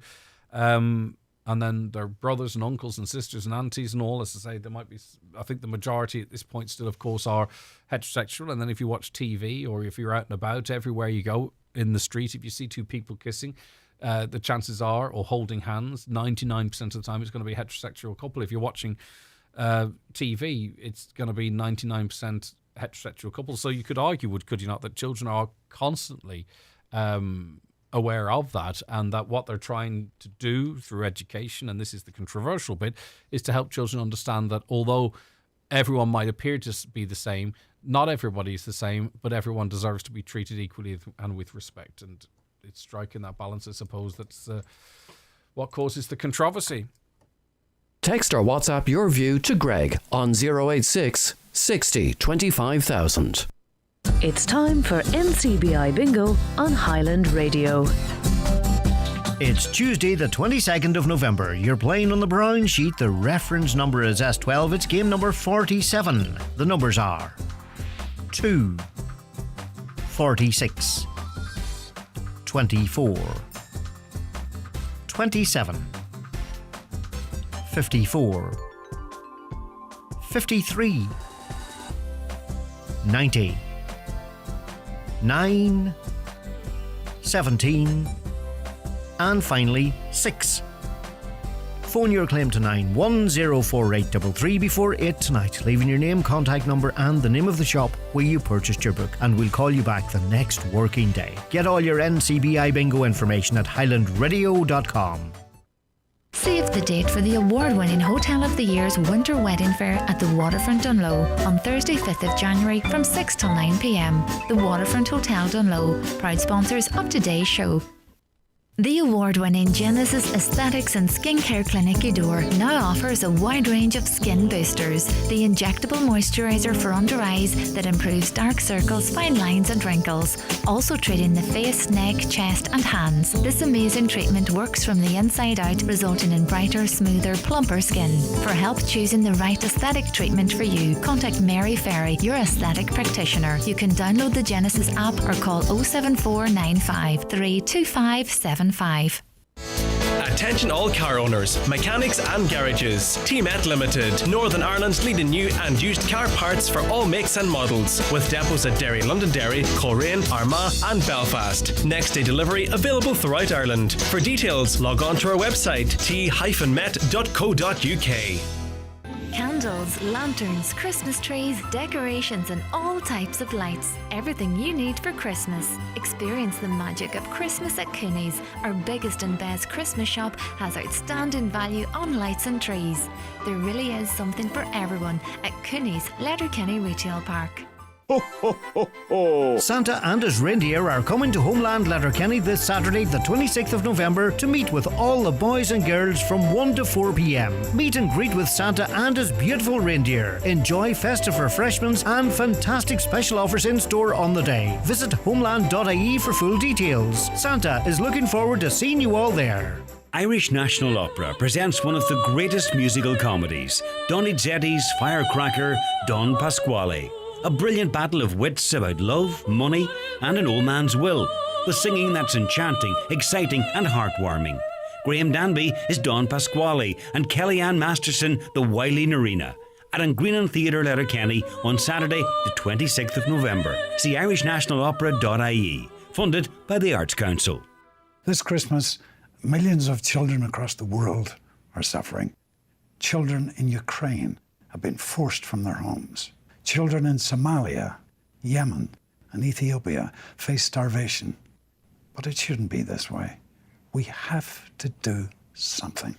This Christmas, please help children by supporting UNICEF's Christmas appeal. Please go to unicef.ie to make a donation to help support children. Thank you. The Community Garda information slot is brought to you by Sheridan Security Systems, protecting what you value most. Call today and get your zero-wire alarm system from €299. Sheridan Security, 91-26025. Okay, you're welcome back to the 9 till noon show this Tuesday, the 22nd of November, and it's time for Community Garda information. And today we're joined in studio by Garda Grania Doherty. Good morning, Grania. Thanks for joining us. Morning, Greg. Right, okay, we'll get straight into the appeals. Quite a bit to get through, and we'll start with information being sought in relation to an aggravated burglary and theft of a vehicle on the 17th of November. Yeah, so Gardaí are investigating this incident. It's an incident of aggravated burglary and the theft or the unauthorised taking of a vehicle. So this occurred at a residence in Bonamain, Bridgend, at approximately 7:15 p.m. on Thursday, the 17th of November. So during the course of this incident, a sum of cash was stolen, as was a vehicle, a white Ford Transit Connect. Partial registration of that vehicle is P88, and that van was located burnt out a short time later in Derry. So we're appealing to any road users who are in and around Bridgend that evening of Thursday the 17th of November between 6:30 p.m. and 8 p.m. Anybody who had a dash cam and were in that area, we're asking them to make the footage available to Gardaí. And if anybody observed, of course, the white Ford Transit van being driven in and around that area also, and if anybody has any relevant information, we ask them to contact us. So anybody with information can contact Buncrana Garda Station on 932 0540. And of course, as always, the Garda confidential lines there also on 1800 666 111, or they can contact any Garda station. So we're continuing to liaise with our colleagues in the PSNI, and the investigations are ongoing. The next appeal now is in relation to a road traffic collision on November 17th in Garrow-Carry. Yeah, so this collision happened at Garrow-Carry, Letterkenny, on Thursday the 17th in and around 8:15 p.m. So it was a single vehicle that was involved, a black Audi, and this car is believed to have been travelling from Letterkenny direction towards Trenta at the time of the collision. So in the car there was a driver and 2 passengers. Everybody was taken to hospital following the collision, and one of the passengers remains in hospital. He's receiving treatment for serious injuries that he sustained. So we're appealing to anybody who may have witnessed this collision, firstly, to make contact with us. Anybody, of course, again, who had a dash cam and travelled on that stretch of road in or around that time, we ask them again to make the footage available to us. And guards in Milford can be contacted on 9153060. And should we just remind people, and we've seen with recent appeals on this programme as well, the importance of dash cam, and lots of people have them now. Just as it relates to, in relation to Gardaí getting that dash cam, because people might think they have to download it, edit it, send it up. What's the procedure there? Just a brief reminder. I know we've talked about this before. Of course, yeah, and it can be quite painstaking work, going through footage, and there's no problem whatsoever. If you have a dash cam, you were in that area, it's a matter of dropping it into us. Drop the footage into us, and it's our job then. We'll go through the footage, and we'd be most appreciative to receive the footage, so there's no problem whatsoever. We'll go through the footage. Okay, now Gardaí investigating a burglary in Fawn. Yeah, so this happened at the Church of Ease in Figgery Fawn. This happened between 10 p.m. on Friday the 18th of November and 6 p.m. on Sunday the 20th of November. So, look, the front door to the church was lying open and entry was gained via the front door. Then a lock was forced open within the church on an internal door. So we don't believe that anything was stolen from the church, but we appeal to anybody who noticed any activity, suspicious activity in or around the church, between those dates, contact Gardaí in Buncrana on 932 0540. And any relevant information can be provided to your local Garda station or the Garda Confidential line also. Yeah, I'm not the first church to be targeted recently, or, we see quite often. It's really unfortunate, Gráinne, isn't it? I mean, all these types of crimes are, but you just wonder then if people are going to having to look at the security and when churches are left open for worshippers and what have you as well. It's really unfortunate, isn't it? And really important, I think, those responsible are caught. Yeah, and I think there was a recent, actually, was it last week? There was an appeal in relation to a break-in at church also. So maybe it is time too for these church committees and that to have review their security, review their security measures around their churches. Yeah. Unfortunately, that's maybe the world we're living in now. Yeah. Let's go to an appeal from Letterkenny Gardaí. It's criminal damage in the Letterkenny area. Yeah, so this happened at Doherty's Lane there, Letterkenny, between Wednesday the 16th of November at 4 p.m. and Sunday the 20th of November at 10 a.m. So just a person had parked their car up for a few days. The side window, the driver's side window was smashed between those times, and we don't believe that entry was gained to the car or that any attempt was made to get into the car. So an act of wanton just vandalism by all accounts. So if anybody observed this incident or if they have any information that might assist our investigation, we ask them to contact us in Letterkenny on 9167 100. All right, a theft in Inver. Yeah, Ballyshannon Gardaí, they're investigating the theft of 9, now it's an unusual one, maybe 9 round silage bales from a farm. So this farmyard was at Lagan in Inver. So this theft occurred between Sunday the 13th of November at noon and Monday the 14th at 9 a.m. So again, look, residents in that area, we appeal to anybody who may have noticed suspicious activity in that area, to anybody who may have seen these bales in transit. Obviously, they would have needed quite a large trailer to transit these bales. And if you're living, I suppose, within a farming community, it's not unusual to see tractors and trailers on the road, but hopefully some of the residents in that area may have seen, a tractor or trailer they didn't recognise. You're going to have to remember it in a different context, because what seemed like normal activity now between Sunday the 13th at noon and Monday the 14th of November at 9 a.m, what might have seemed normal, they're going to have to rethink and say, right, okay, maybe that was these bales being stolen. Because as you say, it takes a bit of effort to shift 9 round silage bales. Yeah, and residents in that area would especially members of the farmland community, they would be familiar with other machinery in their area, tractors, trailers. So they may have noticed. We're hopeful someone may have noticed machinery that stood out, that isn't usually in that area.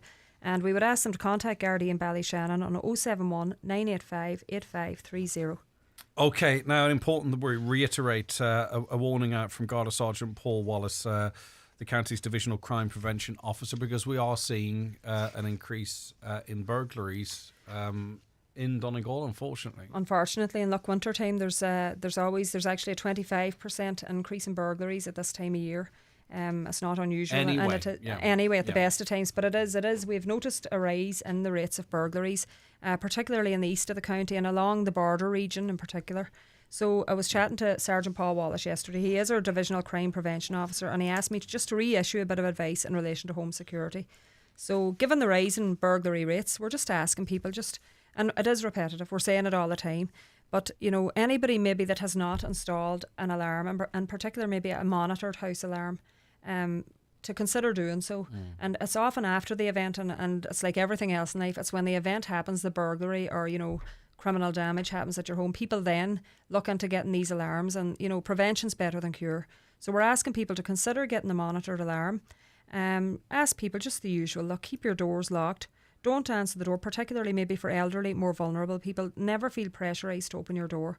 If somebody's at your door, you're not familiar with them, don't feel under any pressure to open the door to them. Use a chain lock in the door if you have a chain lock. Contact the Garda station if somebody's at your door and they're persistent and they won't leave and you're in any fear. Contact us immediately. There's no problem. We'll call out.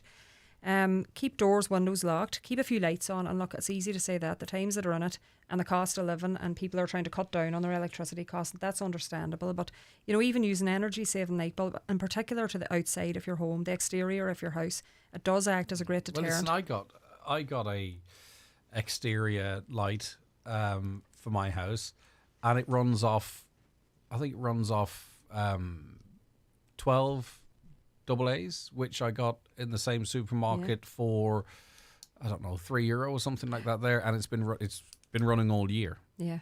Do you know what I mean? And it's motion sensitive. It's LED. It's actually really, really quite good.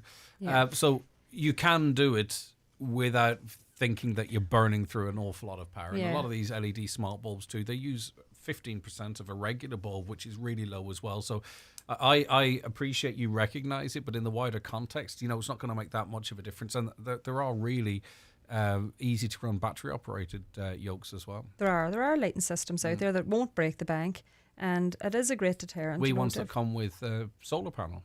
Yeah, as yeah. well. Actually, Do you know what I mean? no, that they're all self-contained lights that come with a solar panel. Yeah, as well. or those dusk to dawn lights. I've mentioned them to you before. I know the dusk to dawn lights. They're quite easy on the power as well. I know I have one at my own house, and it's floodlit like a football pitch at the back of the house every night. The light comes on, but it comes on and off automatically. Yeah. Once darkness falls, it comes on. It goes off again in the morning. And also, too, you talked about the repetitive nature of the information, Grania, and I get what you're saying as well, because until it affects you, it's like, oh, blah, blah, blah. That's what you hear, because that's what we do as humans. But it's amazing if a house is burgled in your local community, all of a sudden, you're like, wow, okay, so it's close to me.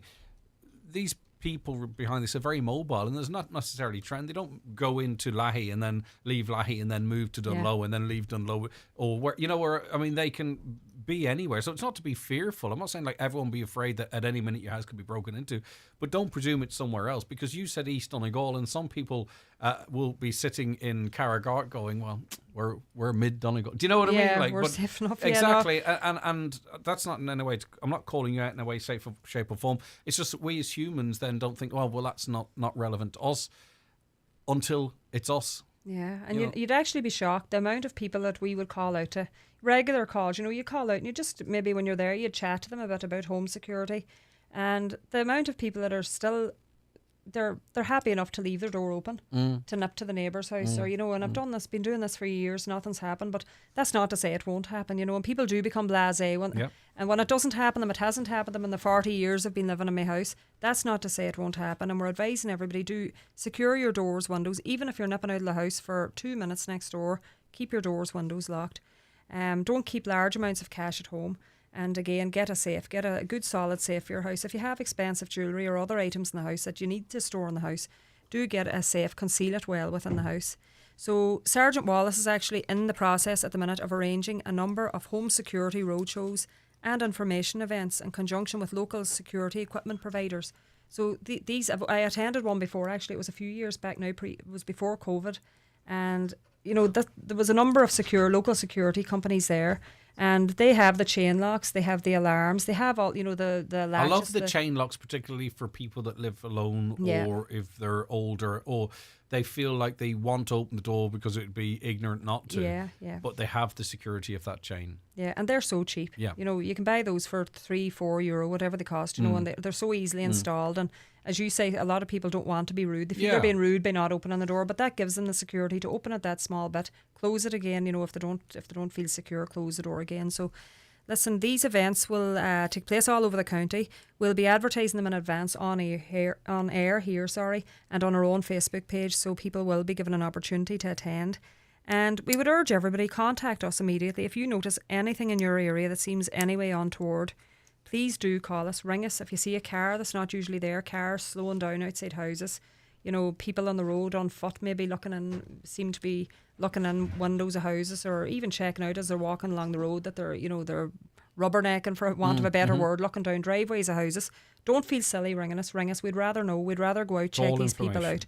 Most definitely, yeah. So, and your older and more vulnerable neighbours, family members, please keep an eye on them. And also in relation to scams and things that we post and we talk about here, we'd like people to make sure that the elderly members of their family and neighbours are aware of those who may not be on social media. Just let them know about those as well. And just again, to join with you, Grania, in this, as soon as there's been a recent bit of news going around about encouraging people to get the boosters because of COVID, right? And almost immediately, I start getting the screenshots sent to me by brilliant listeners about that you've been a close contact, follow this link. Of course, yeah. They are right on top of what's happening in the news cycle. And if it's about banks, or if it's about post offices, or if it's about COVID, the scammers stop banging out these messages. And a lot of people contact me and say, is this real? Because they use fear. So you go, no, what? I was a close contact. What do I do? What? And they're 9 times out of 10 they're scams. You know, that you're not asked to click a link to order tests or anything like that there. No. So just disregard it and have the bravery to do so. Right, it'll be another probably week, 4 or 5 days before I start my Christmas shopping. But for others, they started in November. Do you want to talk a bit about shopping safely? We do, yeah. And this was mentioned last week too, but just a quick reminder about that. Just so people, when you're out Christmas shopping, please check, lock your car. Before you leave the car, lock the car. Please don't pull in, and I've been guilty of this in the past, as I'm sure many others have. We pull in and we think, oh, I don't want to carry the handbag around with me now. You're there looking around to see is anybody looking, and you put it in under the seat. Yep. Or you put it, you know what, you don't know who's watching. Please don't do that. Don't leave anything lying within view in your car, laptops, handbags, purses. Try to park in a lit up area if you can, as best you can. And most areas now are lit up within the shopping arena around the towns. Don't leave any valuables such as cash, jewellery or expensive gifts in your car. And of course, if you have an expensive purchase to make that your last stop before you go home, because again, you don't know who's watching. You have that PS5 bot, you have a sought after good bot, you don't know whose eyes are on you as you're placing that in the car. So try to make that your last stop on the way home. And of course, if anybody has fallen victim, if they've had a theft from their car, report it to us. If you're parked up in a car park or you're parking up, if you notice any suspicious activity in that car park, somebody trying door handles, looking into cars, contact Gardaí immediately also, please. Yep. Black Friday's upcoming as well. I know nationally Gardaí have made an appeal for people to be cautious. It's another opportunity. A lot of online activity, many, many millions. I think 27 million euro will be spent, and the fraudsters will want their piece of that. Yeah, so November 25th, that's the official date for Black Friday. And then Cyber Monday, I think it runs all weekend. Then Cyber Monday is the Monday following. So, some of the sales have commenced, and you see it online there, Facebook, and that the ads and the deals have already begun in some of the shops. So we're just advising the public, really, be security aware. When you're shopping for Black Friday deals, these fraudsters, they're continuously updating their tactics. They're adapting their techniques. So we're just warning shoppers, if you're shopping online and if you're you're an old hand that you shop all the time online, please still be aware of the risks that you're taking when you're shopping this week, coming up to this weekend with all these deals and offers. Shop on websites that you've used before that are genuine, or from sellers who you've trusted in the past, you've used before and are genuine. The criminals are all over this. The criminals are all over Black Friday. So if the offer sounds too good to be true, same as anything in life, it usually is. And at the minute, with the way, the cost of living, people have hard-earned cash. We don't want them to lose that cash. Just be security conscious in every area of your life, really, but shop locally where possible, and I know there are adverts out encouraging people to do so, but we'd ask people to shop locally. It supports local businesses. And also clicking through on ads on social media too, or if especially when you might be desperate to get something, and an ad pops up, there's very little scrutiny of that, and other pages can be cloned and whatever.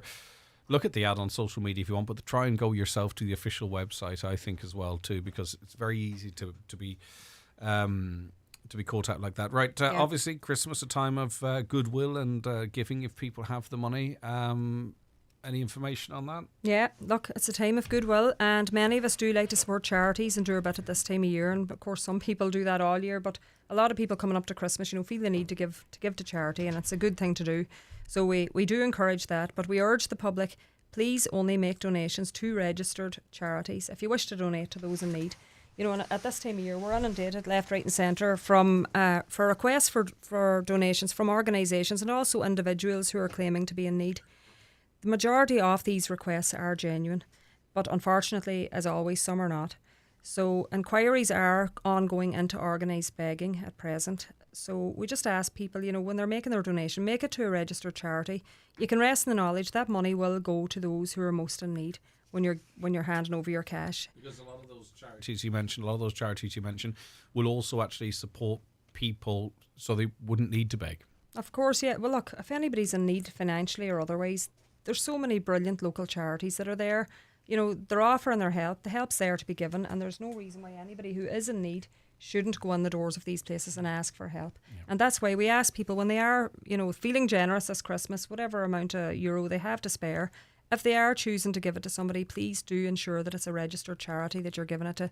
You're sure then you're safe in the knowledge that your money's going where it's needed and to people who are in genuine need. Right, okay, lastly but not least, Garda Centenary Exhibition. Yeah, look, this was mentioned last week too, but it's ongoing at present, so I just thought I'd issue a wee reminder about it. It's on down there at the County Museum on the Hay Road. So it's on every day this week. It's actually on, hold on here, maybe it's not on Friday. It's on Monday till Thursday from 10 a.m. to 4:30 p.m. Who puts this information together? Me, yeah. Me. You'd wonder, wouldn't you? Yeah. No, it's on from Monday the 21st, so yesterday until Thursday. Thursday. Okay. On every day. It's free of charge to go in, and it's on from 10 a.m. to 4:30 p.m. every day.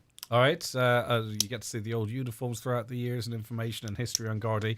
And I think I might have cut across you. I don't know if you gave out Paul Wallace's contact details. No, actually, that's something else. He did ask me. I see you glanced down there and looked up at me as if to say, what are you doing, Greg? So listen. No, he did ask me to say that, yes. So just one other quick thing too, in relation to the home security measures. If anybody's going away on holidays, it's all over social media. People putting up pictures of themselves on social media. They're in Lanzarote, they're here, they're there. Please don't do that. If your home's going to be vacant, don't advertise that fact. Let us know. Post the pics when you get home. Post the pictures when you get home. Exactly. Yeah, don't advertise it. Let people know that your home's vacant. And just let guards know, let us know. If your home is going to be vacant for a week, for 2 weeks, let us know. That'll go on our pulse system. Guards then can, patrol around your house at night time or call by regularly to make sure that the place is secure. Gives you extra peace of mind too when you're on your holidays to know that that's been done. Definitely. So Sergeant Wallace is available. He's told me to assure the listeners he's available. If anybody has any worries about their home security measures or business security measures also, that he can be contacted at Letterkenny Garda Station on 9167100. His email address is paul.wallace@garda.ie, so it's easy enough to remember there.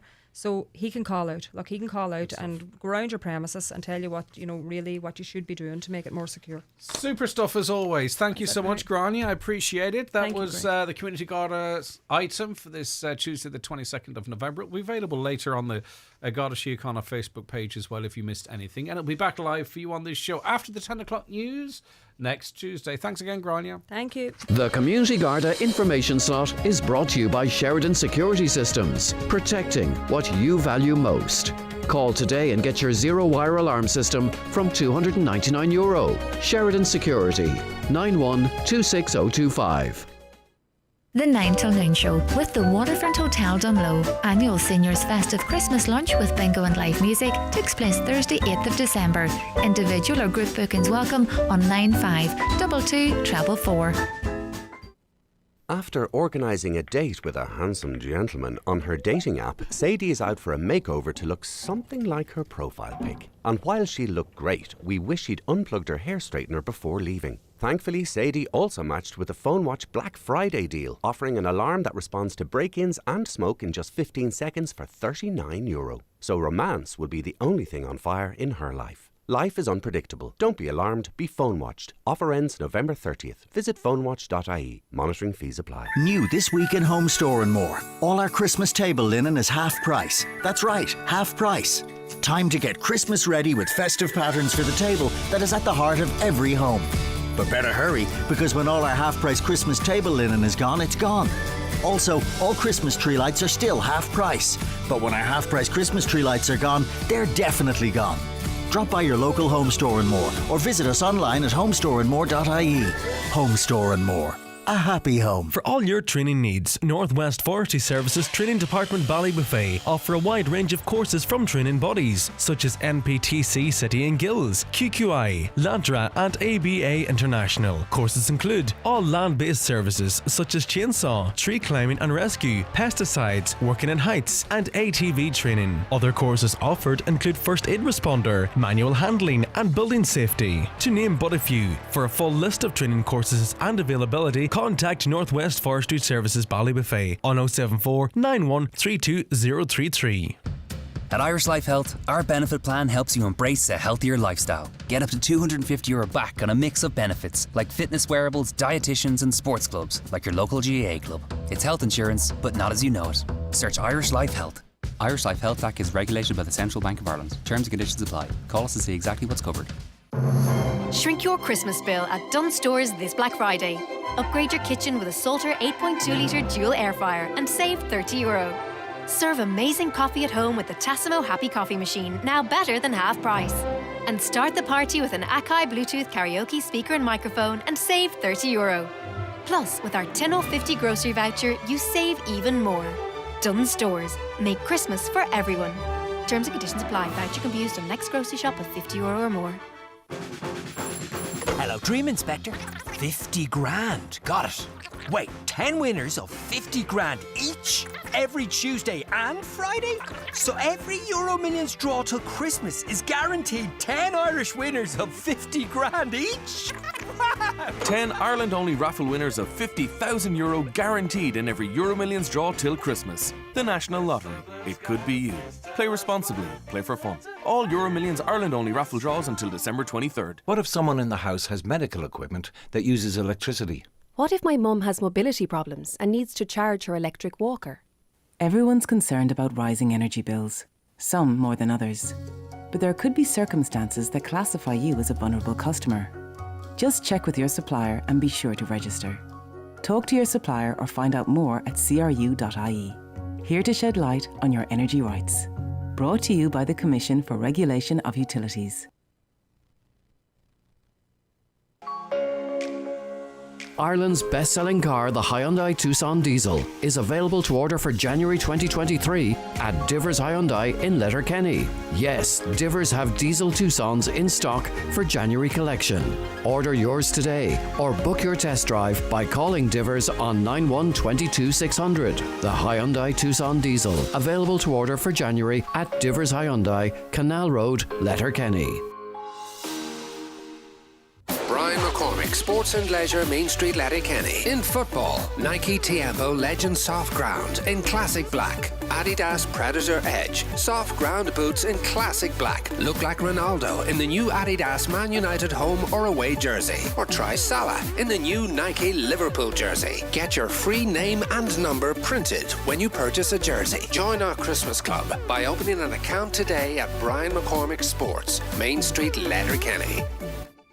Gas Networks Ireland is moving towards a cleaner energy future with the renewable gas biomethane. Biomethane, produced from farm waste, can help Irish agriculture reduce its carbon emissions and offer farmers a new, sustainable income stream. It can also play a key part in helping Ireland meet its climate targets, and we are working to make this possible. To learn more about biomethane and our renewable future, visit gasnetworks.ie/biomethane.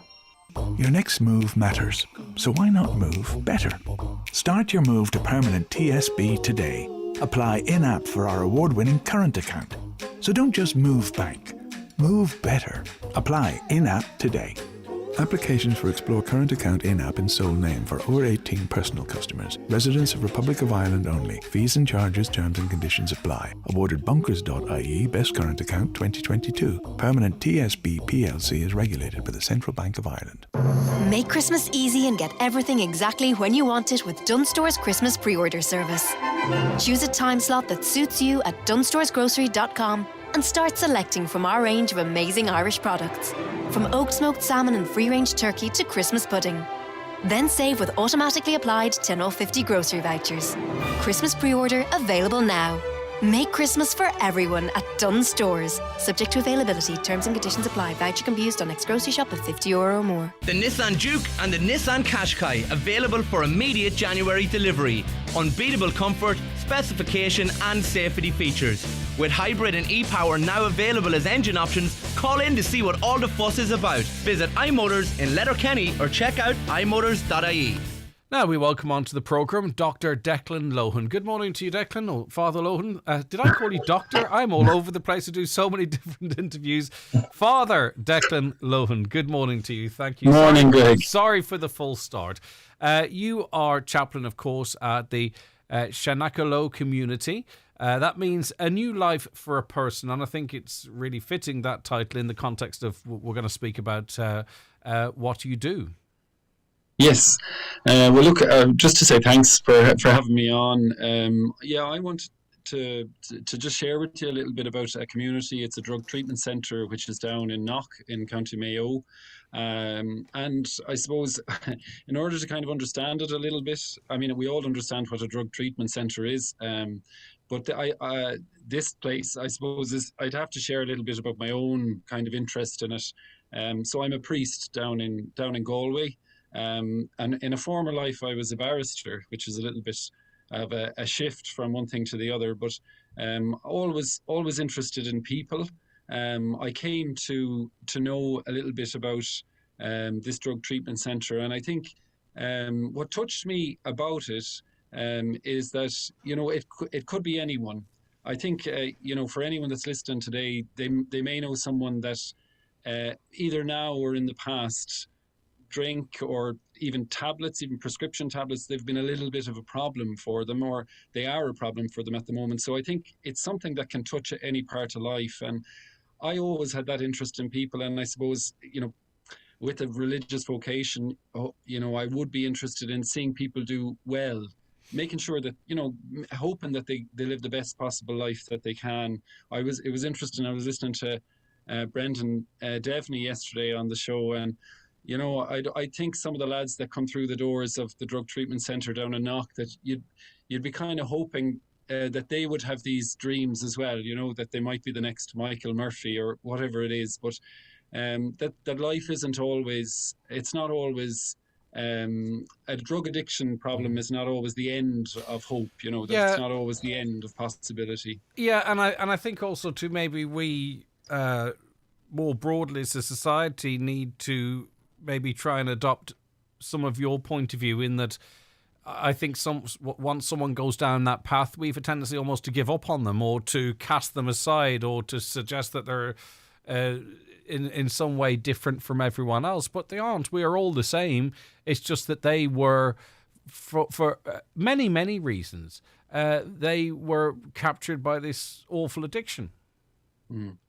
Yeah, look, it starts for different. Everyone's story. What I found so interesting about guys who enter into addiction centre, or the Chinakalo down in Knock, is that everyone's story is different. For some people, it might have been. It's very, you know, it might have been, like I'm saying, it might have been a sports injury that ruined their sporting hopes, and they needed to get an operation, and they started taking medication, and that it led on from there. That hurt. I always find that there's always something in the background, some bit of brokenness. It could be in relationships, a family, you know, problems, dysfunctional. They could have, you know, grown up in a home which was hard and a difficult environment. But then similarly, they could have grown up in a very good and loving home, and they've just had social difficulties, and they're relying on it. Starts off simply, generally, starts off with, you know, maybe the usual dabbling in alcohol, or you know, going on to tablets or something, and then it develops from there. So and then some of them get involved in crime. You know, listening to the community guard earlier on, you say, well, who are these people? Where do they come from? And they are people that get trapped sometimes into a cycle. And so, you know, to be able to myself have an interest in a place that really wants to look at the whole person and say, you know, do you really want to change? And but give you them, also see, Father, you've the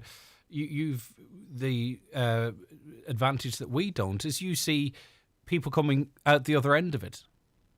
Yeah, it's so true. And what I find, I suppose there's lots of different treatment. People may be familiar with other treatment centres around the country. This one, I would say it's very holistic. You know, a typical day involves work. You know, it's self-sufficient. It's a farm. It's a small farm in County Mayo.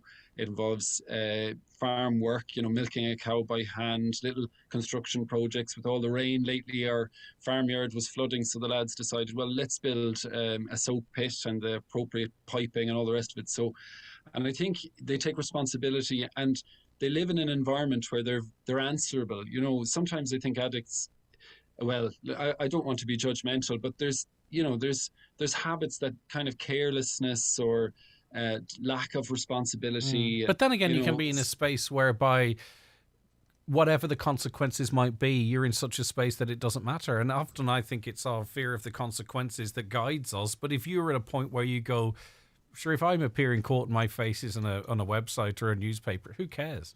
You know, whereas Yeah. people who aren't in that space, it'd be like, I have to do everything to avoid that. And it's an interesting approach too, because it's almost like it's immersive. You're immersing them in what life is like without drugs, almost. Because a lot of what you're doing here is replicating the responsibilities of life, generally speaking, for a lot of people. Absolutely, yeah. Once a guy is in there for a little while, maybe a few months, and he settles down and he learns the different responsibilities that are asked of him. Maybe he might be responsible for doing the laundry or doing the cooking, and he's doing well at that, and he's getting on well with the others, and he's overcoming the little difficulties that can happen, in a house, any household, the little, and they're going well. Well, then when a new guy comes in, he'll be given responsibility for him and said, you take care, you show him the ropes, you take care of him on a daily basis, and that gives him a fatherly responsibility, and it's something that even that sense of being of achievement, being responsible for another person, being that gives a person confidence, gives them a purpose, helps them to overcome. That a lot of the time addiction can come from just lack of self-worth. Wounds in their lives, in relationships, in society, in their social capacity that are there, that are not being healed. And when you go into an environment that's focused around that healing, it can work wonders. And because of the work that you and others at the Shanakalo community do, it's not advertised because you're helping people, and obviously you're respecting their confidentiality. And for some people listening, this might be the first time they've heard of this, but there are people, of course, from Donegal and all over the place that will have availed of the services and hopefully return to their communities and go on to lead happy and productive lives, free of are you ever free of addiction, but certainly free of the consequences of actually an active addiction. But it's not supported by government. You rely on obviously the goodwill and the prayers, but also the donations of the public. And I suppose that's a little bit of why we're speaking today as well, Father. Yeah, it's true. Look, I'm here rattling the can, I suppose, in some ways. And I was trying to be a little bit more subtle, but you are the man. Yeah, and I mean, to say, I suppose, look, Letterkenny, I've been there a bit with one of the lads from Chinakalo, and I know that it's the same as any other part of the country, that Chinakalo was founded by a religious sister who saw the heroin addictions growing in Italy in the 1980s, and opened her house essentially, and that's what Chinakalo is. It's coming into a home, really. And yeah, she decided that she wouldn't rely on government funding, and it creates an atmosphere around the place that is a kind of, like any voluntary organization, when it's, you give everything, when it's, if it's to a certain extent, if there's money or government funding or that involved, it would take away from a certain character of Chinakalo, and there's a real deep, and there is a religious ethos. I mean, it's that sense of the Christian attitude that we'd go as far as it takes with you. We'll walk all the way. We won't leave anything behind in our efforts. And so at the moment, we're in a very fortunate position. We own our farm and our house. It's a converted bungalow from the 1970s, but one of the bedrooms was a converted garage, which it's just not fit for purpose. So we have planning, and we've got a committee, and we've got lots of good help, but yeah, the fundraising side of things is part of why I'm here today. And we have a GoFundMe page for that, which is called the Chinakalo Building Project. And look, if there's anyone out there, I am here to talk about that, but I'm also here to say, look, we're here. And if there's anyone that may avail or be want this service, we don't ask for payment from the guys who come in. It's there is phone numbers that you can ring and just start a conversation, because money isn't our priority, really. We kind of have this belief, which is from the founders, that what we need will come to us, but it's good to share. I understand, but sometimes there can be a little bit of confliction there, but that's the reality as well. And it's quite, I'm not saying it's unique, but it's different in that this isn't a program of a fixed amount of weeks as such. Young men come, live there, and are supported, and they can stay for as long as they need the help and support, and then hopefully probably comes at a very natural time, they move on then and say, you know what, I'm rebuilt here to some extent, and I think I want to go back to, you know, my own community, wherever it might be. I'm going to spell the name of the website, Cenacolo. It's spelled CENACOLO, community.ie. I presume the link for the GoFundMe is there, Father, because you know the way the URL after the / can get very complicated. Or go to GoFundMe and search Cenacolo, CENACOLO Building Project, and you'll find the link there. And anything counts. If 300 people decided a £5 was enough for them today, well, that would be €1,500 that would be going to a great cause. And it's interesting too, and we don't have time to get into it, maybe we can in another interview. A lot of this stuff, your awareness would have been heightened through your role in your previous life as a barrister, because you would have seen all the different sides and consequences of addiction. Father, thanks for your time. It's been lovely chatting to you again. We'd love to have another chat when we've a little bit more time, but thanks very much for your giving us your insight into the great work that you're doing down there. Thanks. All right, take care. Okay, that's Father Declan Lohan there.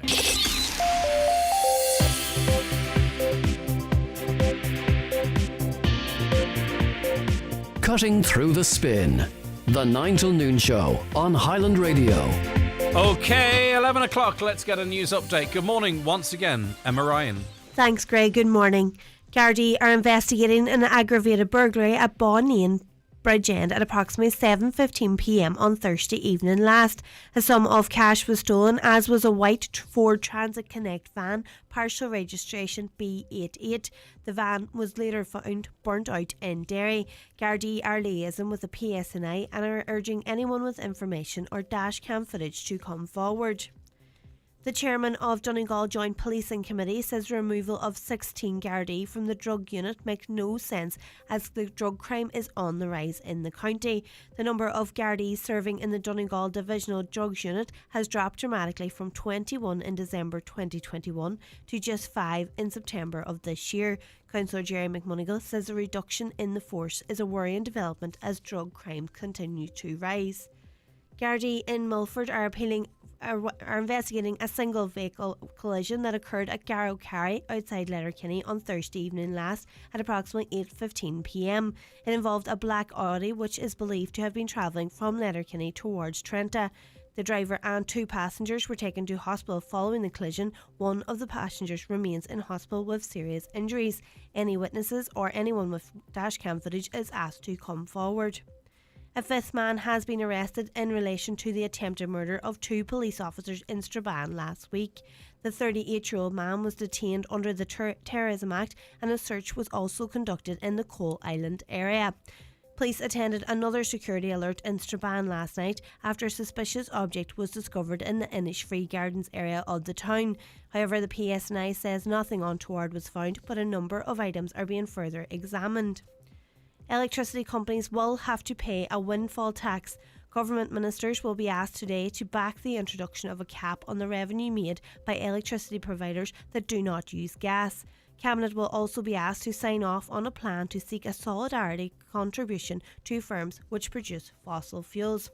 And finally, €217 million is to be invested in the northern and western region over the coming years. The European Commission has approved the stimulus package to support regional development schemes across the region. The funding will see investment in the ATU, the delivery of a regional smart hub, and the tackling of the high rate of derelict and vacant properties in the region. That's all for now. We'll be back with a news update again at 12 noon. But until then, good morning. Okay, thank you very much indeed, Emma. Right, we're going to be speaking to listeners about a range of issues after the break. It's almost Christmas party time at the Waterfront Hotel. Festive lunch and dinner available throughout December with live music on selected nights. The Waterfront Hotel Dunlow are proud sponsors of today's show. Ferramori, be an anteger unto. Came came. Ni ector ein turg a count couple me no blian few. Shine sail na ferma. No, shine sail on that line he.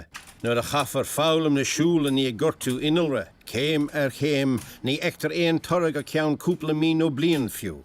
Be courmach goni harter inelre na ferma. On udra slainte agus salvaltekte hsa.ie/farm safety. Le takeíocht a rialtas na haireann. All I want for Christmas is the whole shebang for less at Lidl. Try our delicious pork and chorizo sausage rolls, just $2.49. Treat everyone to deluxe Irish cream liqueur truffles, only $3.99. And get up to 10% off your favourite beers like Budweiser 20 packs. Do Christmas without compromise at Lidl. More for everyone this Christmas. Always drink responsibly. The world awaits you. Make that dream your next adventure. Cruise the Caribbean. Sail from Crete to Corsica. Soak in Santorini sunsets. Dine on the shores of the Indian Ocean. Stroll through cobbled streets for hidden gems, or bring the little ones to a magical wonderland. Trust the award-winning Atlantic Travel to guide your next adventure. Step through our doorway to the world. Atlantic Travel, Letterkenny.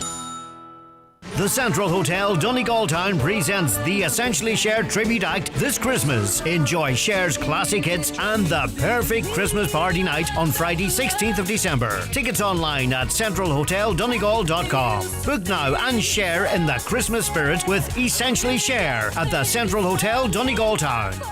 Mr. Blue Sky, please tell us why. The Euro Millions jackpot is an estimated €65 million. Play responsibly, in-store, in-app or at lottery.ie. The National Lottery. It could be you. At Ulster Bank, we have now begun to close current and deposit accounts. At this time, if your notice period and your deadline has passed, your account is now queued for closure. You must take action now. If you are still relying on your personal or business bank account and in need of support, please contact us immediately. Visit ulsterbank.ie, your local branch, or call 0818 210 260. Call costs may vary and calls from mobiles may not be free. Ulster Bank Ireland DAC is regulated by the Central Bank of Ireland. Black Friday starts tomorrow here at the Cope Dunlow in our department stores, and our Black Friday sale continues until Monday 28th of November. Save up to 40% on men's and women's clothing and footwear in store and online at thecope.ie. Okay, Mary, we welcome onto the programme. Mary, good morning to you. Good morning, Greg. Right, we've been talking about lots of issues. One including that, say, for instance, even just 9-year-olds, over half of 9-year-olds own a mobile phone which is connected to the internet or a tablet. This is something, does it concern you or something you wish we could roll back from, Mary? Yeah, I wish we could roll back from it, but I don't know if it's too late now, because so many children, from a very young age, have these devices and they're addicted to them, some of them, the games they have. And their eyesight is getting affected by it, because I have a granddaughter myself and she's only 7 and she needs to get glasses already. And they did tell him, told her dad that it was too long on the device. She must take a break from them every 15 minutes. You must take a break. And, because your eyesight is getting affected by close to the phones, your eyes are too close to them. Another thing too that people don't talk a lot about is posture, the impact it can have on particularly the upper back and neck as people develop, spending long times with your head slightly tilted forward. Very unnatural, something that wouldn't have been an issue 10, 15, 20, 30 years ago. Yeah, I think a lot of parents don't realise that, the damage they're doing, I mean, I didn't know it that it affected your eyesight. And now posture too is another issue.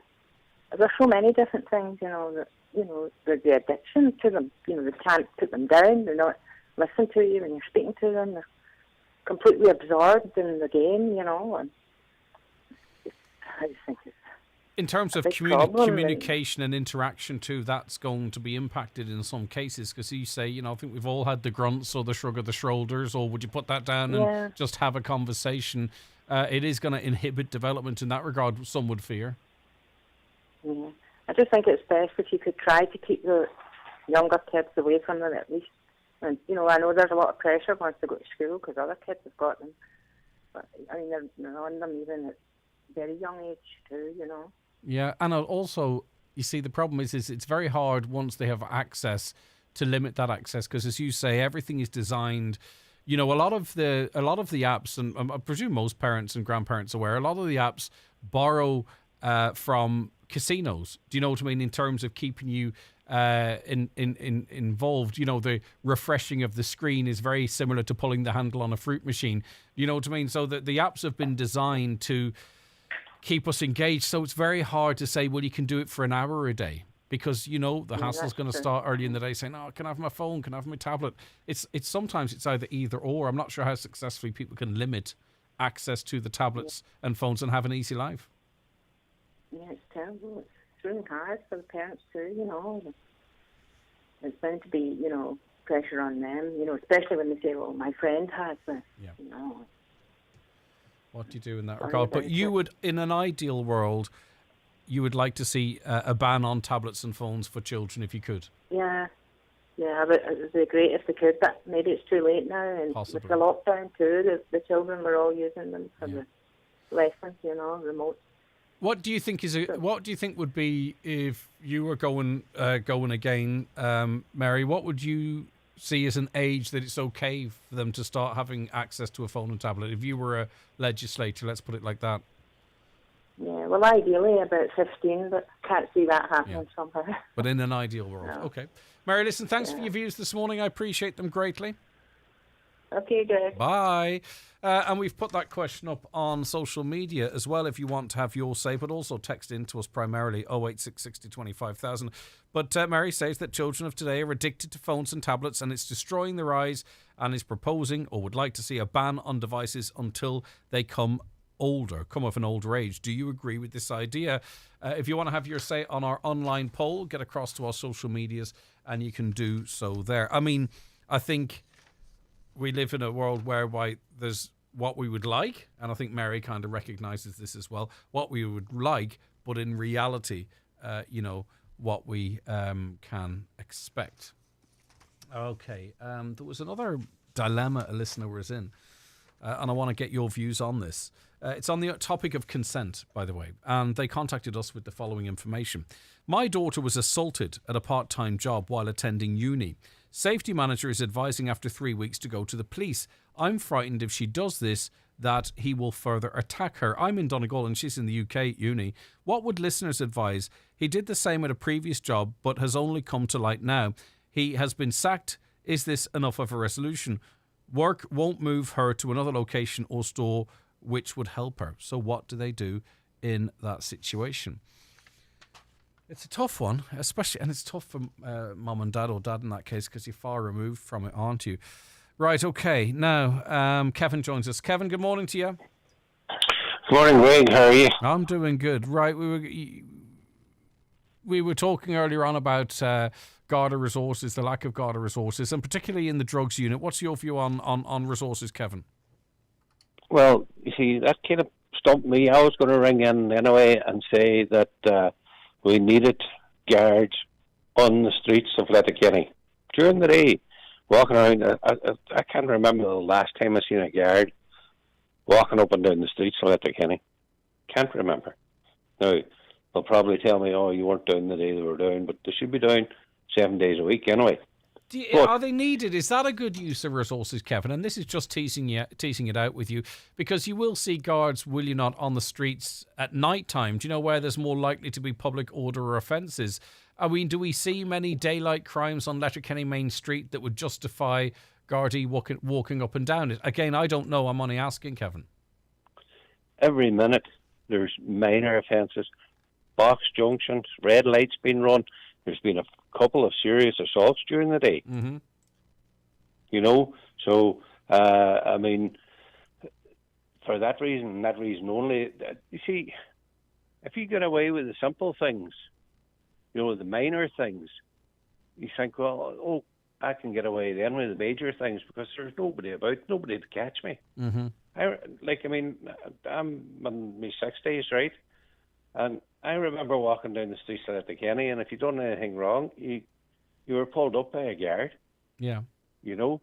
And make no mistake, I do respect the guards, like I always did. And it was one of them things that I thought that why was it allowed? You know, why were guards not on the streets? Because look, we have scooters, we have everything else now, push bikes on the footpaths. I know this is a bear bug of mine. I've been on to you before about push bikes and scooters on the footpaths, but that wouldn't happen if there was a guard in the street. But, right, Or 2 okay, guards. that's what you expect of your town, Letterkenny, right? But maybe 30 years ago, there wasn't an expectation for our roads to be policed as there are. Maybe there wasn't so much burglary ongoing. You know, maybe the people of Buncrana, Donegal Town, Ballabafay, Dunlow, Carndonagh, Carragart all expect the same as you in Letterkenny. They would all love to have a guard walking up and down the street. You know, a community guard that would give a young fella or girl a good talking to if they did some mischief. You know, like, has society in the world not changed to the point now where we can't expect that level of policing in a county of our size with a population of 160,000 people? Well, look, if you were a business and your business was growing, you'd employ more people. Now, we have a government that's here at the minute, and what they seem to do is they're not intent on growing the basic things like the guards, like the hospitals, like everything else, but yet no, we keep taking people in and keep taking in. The bubble is about ready to burst. We're stretched to every extreme on every way.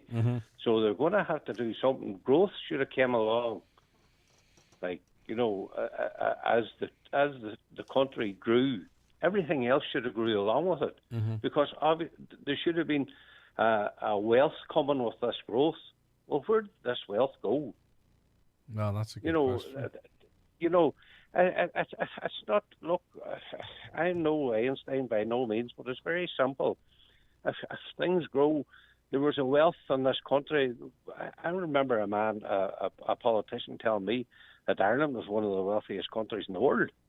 A politician. Yeah, but that doesn't trickle down to us, though. I mean, you know, we can't recruit Gardaí, we But why can't recruit nurses, we can't recruit teachers, and we've got an awful lot of expectations too. Although it's a wealthy economy, can we expect all the bells and whistles in what might be a successful economy? It's a very small economy. Like, we've 5.5 million, the size of Manchester.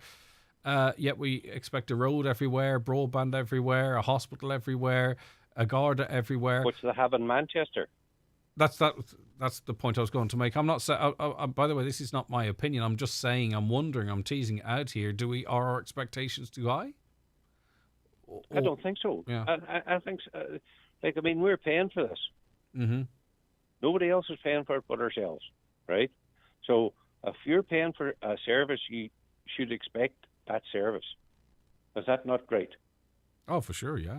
If you're paying for it, you yeah. should Well, get it. look, and I mean, we elect people to do that for us. But I'm not going to say what's in the back of my head. No, but neither anyway. am I, actually. We'll both keep our wish. But, I suppose what the whole state was set up for. But it seems to be, hey, look, we'll just trickle feed the peasants and we'll stay quiet, There has to be growth. If there's growth in the country, there has to be growth in every service that there is in the country. But finally, we're Keep back it to your going. original point. You think that we need more of a visible Garda presence? I believe so, because if you nip everything in the bud, it should take away from the bigger things. If I was one that was going down the street on my bicycle, I'd think, well, no, I got pulled up the last day, I'll not go on the footpath, I'll go on the road. If I was one that was running a red light and blocking up the box junction and causing mayhem behind me, and I was caught, I would think, oh, maybe not. I was caught the last time, and But if you nothing feel you there get to away catch with me. it, you'll get away with it, and if you get away with it once, you'll push the boundaries again.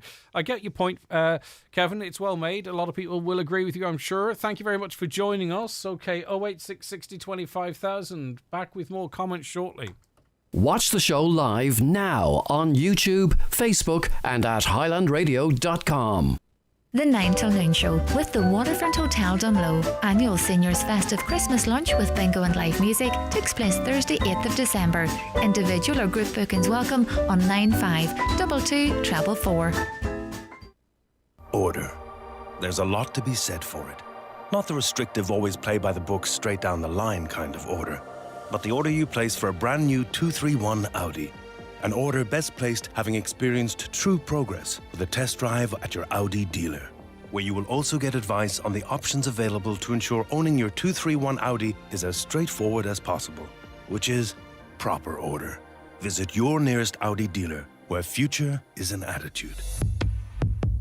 Massive Black Friday sale now on at Patterson's The Hall, Lifford. Huge savings on kitchens, beds, sofas, dining sets and giftware. Hundreds of products in stock and ready for delivery or collection. Christmas gifts and decorations now on display. Open Monday to Saturday 9 till 5:30. Get yourself down to Patterson's massive Black Friday sale. For the biggest names in perfume and aftershaves, visit McGee's Chemist Letterkenny. Dolce & Gabbana, Paco Rabanne, Carolina Herrera, Calvin Klein, Jimmy Choo and Burberry, Ariana Grande, Jean-Paul Gaultier, Vera Wang and many more. From timeless classics to celebrity favourites, there's a perfume or aftershave for everyone at McGee's Chemist Letterkenny and online at mcgees.ie. With the ongoing war in Ukraine affecting the cost of energy, many of us are facing a challenging winter. Through Budget 23, government is introducing a range of supports to lessen the financial impact on families, households and businesses, and will continue to monitor the situation in the coming months to protect those in difficulty. It's important that everyone stays warm and well, but where safe and possible to do so, reducing energy use can also reduce bills.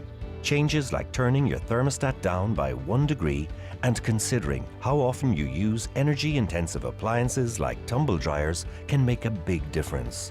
For information on available supports and energy-saving advice, visit gov.ie/reduce your use. Brought to you by the Government of Ireland. Ho, ho, ho, ho. Santa and his reindeer are coming to Homeland Letterkenny this Saturday, the 26th of November, to meet with all the boys and girls from 1 to 4 p.m. Meet and greet with Santa and his beautiful reindeer. Enjoy festive refreshments and fantastic special offers in store on the day. Visit homeland.ie for full details. Santa is looking forward to seeing you all there. Shop for toys from all the leading brands this Christmas at Foy's in Ballybuffet. Great value on all the latest toys, ride-ons, bikes and Bear go-karts. New deliveries arriving every week. Great offers on best-selling brands like Lego, Brooder and Schleck. From Cocomelon to Gabby's Dollhouse, you'll find great gifts for everyone on your list with a visit to Toys at Foy's Ballybuffet. Pay in 3 easy instalments with Klarna and shop local this Christmas with nationwide delivery at toysatfoys.com. Hi, I'm Dave. And I'm Steve. And we're the Happy Pair. Did you know if it says the Happy Pair on it, you can be sure it's healthy, plant-based, made using the best locally sourced ingredients and sustainable. And we are award-winning too, so you know it's worth it. You'll find us in your local Centra and SuperValu. The Happy Pair. Eat well, feel good, live better. Okay, Huey's with us now. Huey, good morning to you. Yes, Greg, how's things? I'm all right. You were out and about last evening, didn't like what you saw. No, Greg, I was in Letterkenny last night. My daughter had an MRI scan up at the Ophelia clinic there at Scally Place. And she went in and I was just waiting outside in the car. I just noticed there was a shade beside the Golden Grill there. Like a how'd you say, like a wee cubby hole. Mm. And I heard noises on over and there was actually a homeless family living in the shade. Now, it was pouring rain. There was 2 tents, there was a lot of duvets, sleeping bags. I just thought it was horrendous. And I went over and it says, okay, and they says, yeah. And I said, look, I have no money. I said, give me something. I've had no money on me, and I can, you know what I mean? I just the more I thought of it last night, I thought, surely in this day and age, there's somewhere these people can go. You know what I mean? So I lay in there last night in the pouring rain. It was freezing last cold. night. Freezing last night. Freezing cold last Ground night. temperature was really low. I mean, I just thought it was horrific. Have they contacted some of the charities and organisations that we know exist? I mean, have they? Do you know what I mean? Because no, I don't know. I don't know if they're Irish, if they were strange, but like, it makes no difference if they're Irish or if they're, I mean, nobody should love The human beings, they're the same as us. Human beings, at the end of the day. I just thought, when I come home last night, about 2 wee girls in bed, you know what I mean, I just thought, that could be them. Yeah. You know what I mean? I just thought it was horrific. And surely is there anybody that could help them, you know, or pick them up somewhere for a night or a hotel maybe room. Get sorted. A hotel room. Even anywhere. Yeah. You know what I mean? The hotel rooms are full of Ukrainians. You know what I mean? Nothing against Ukrainians. No, but everyone's surely equal. Everyone's equal. I mean, no, exactly. That's the main. I just thought it was horrific last night. Yeah. Just to see it and like you see it in Dublin all the time, but to see it in Letterkenny, you know what I mean? Yeah. Right. Well, we're going to make a few calls here to see what the story is because. Can you please just? If we are equal, we all have to be equal, and that family sounds like they need urgent support. You're saying there was young ones there as well, was it? Hugh? Young, those young. They were wrapped up in blankets and duvets and sleeping bags. There was 4 or 5 of them. Like, God, you know what I mean? okay. Just at the car park. Yeah, well, we'll not go too specific if that's okay, because at the same time too, they could be vulnerable. But we have the information, and we'll chase that up, Huey. And it's obviously had an impact on you. Thanks for sharing that with us. We'll see what we can. No, thank you very much. All right, Huey, take care of yourself. Right.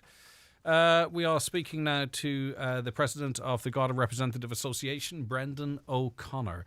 Good morning to you, Brendan. How are you keeping? Good morning, Greg. I'm doing well, thank you. Right. There's a conversation again. I mean, it shouldn't happen. These conversations we have after something happens, and when I say we, I mean us generally, not Gardaí. Gardaí acutely aware of this all the time. Attacks on Gardaí and calls for more deterrence against those to try and prevent people feeling it's okay to attack Gardaí.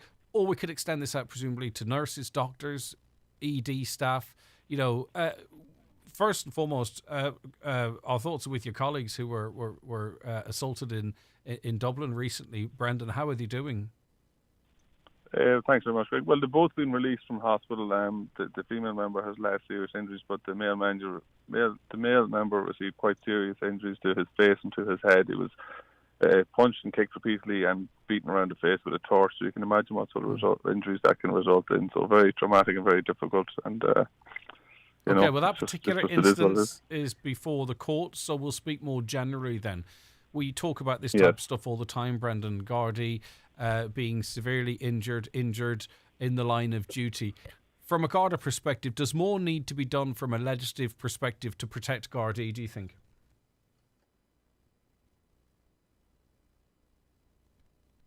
Okay, unfortunately, that line will return, but we just don't have Brendan there at the moment. I'll tell you, I'll take a quick... Yeah, sorry, Brendan, you have returned there. Sorry, you're back. So the question I was putting to you, is there enough there in legislation to protect Gardaí from this type of crime?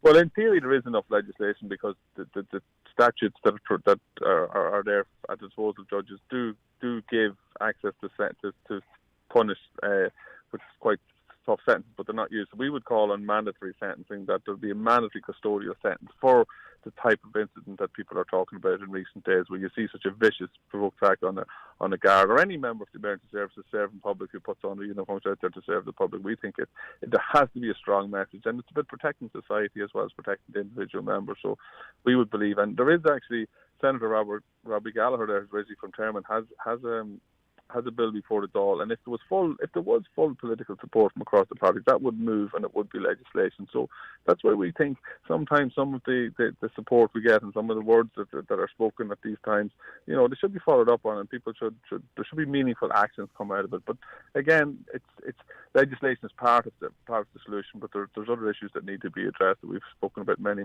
times. Yeah. And we were speaking earlier on as it relates to the resourcing of the Garda Drugs Unit, but also generally speaking, recruitment into Gardaí.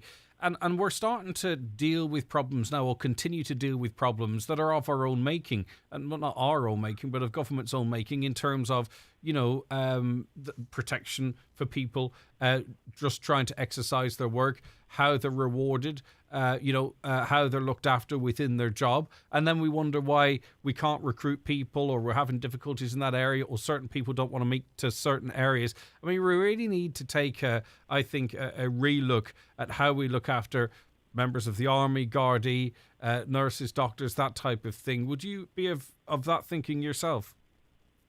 Absolutely, Greg. And, with the lack of planning from government, it would seem now we're now heading into that terrible space we've been in before. We have declining guard numbers, which contributes to the problem, where you have less and less people asked to do more.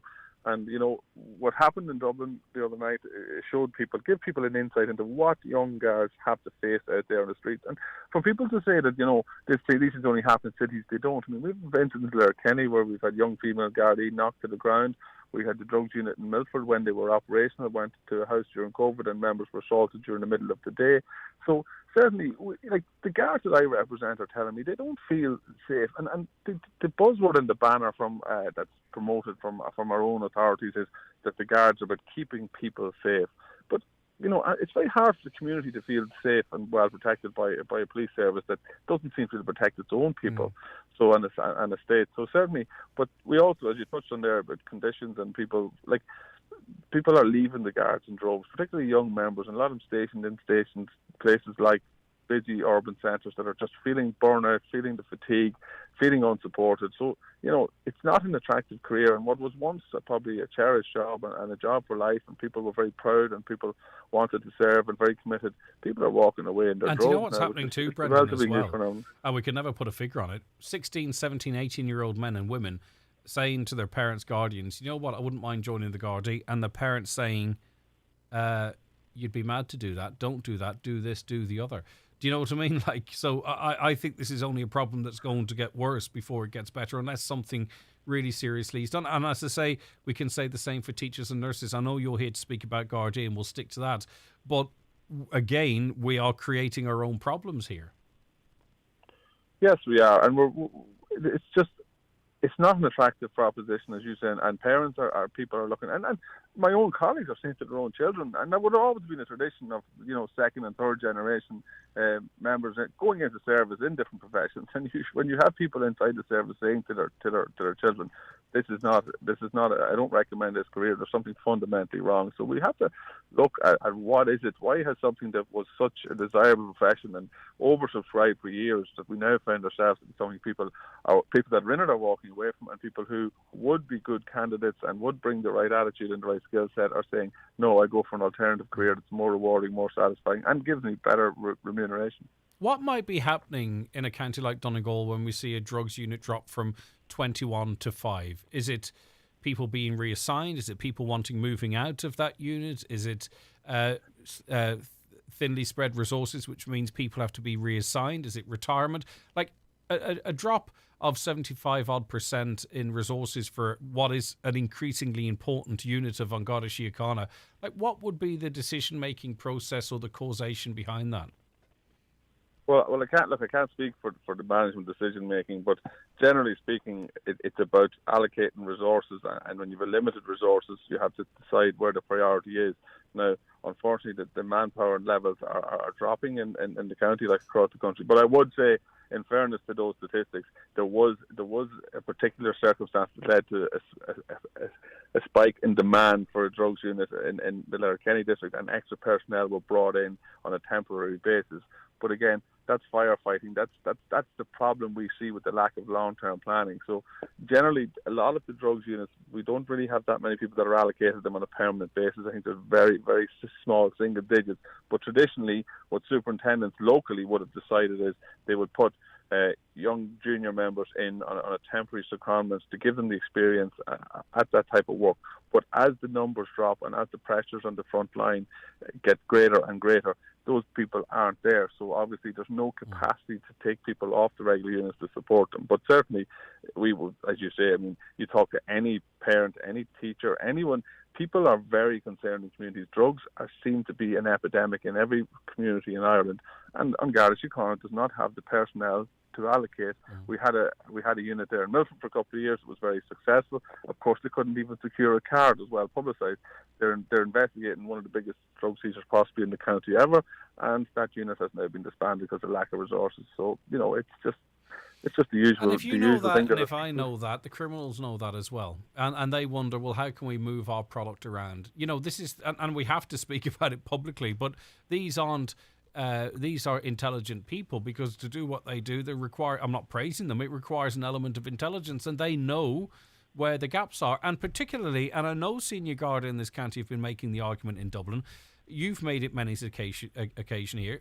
We are predominantly bordering Northern Ireland, and particularly when you see an increase in certain activities in West Tyrone and in Derry of late, we see a cross-border, suspected cross-border element to an increase in burglaries.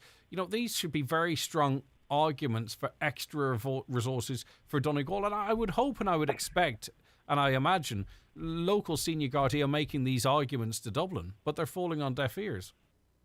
They are indeed, in fairness to Greg. But I mean, if you look at the national conversation about policing, our capital city, the main thoroughfares of O'Connell Street and along the canal, along the quays there in Dublin. I mean, the number of Gardaí available to police those high-profile places of national importance, and they're struggling. So the old adage of the squeaky wheel the squeaky hinge gets the oil. I'm afraid, and I say this with a heavy heart, I don't believe Donegal will be a priority going forward. And, Dublin is going to get all the resources in the foreseeable future. You see what's going on in West Dublin and these big suburban estates and what's happening in the city centre. So I believe the picture in the short term is quite bleak for Donegal. And as you say, we have these cross-border crime. And then we have the issue of, we send out guards on patrol to patrol the border. They're not qualified drivers. They can't even follow a car that fails to stop for them. It's absolutely ludicrous.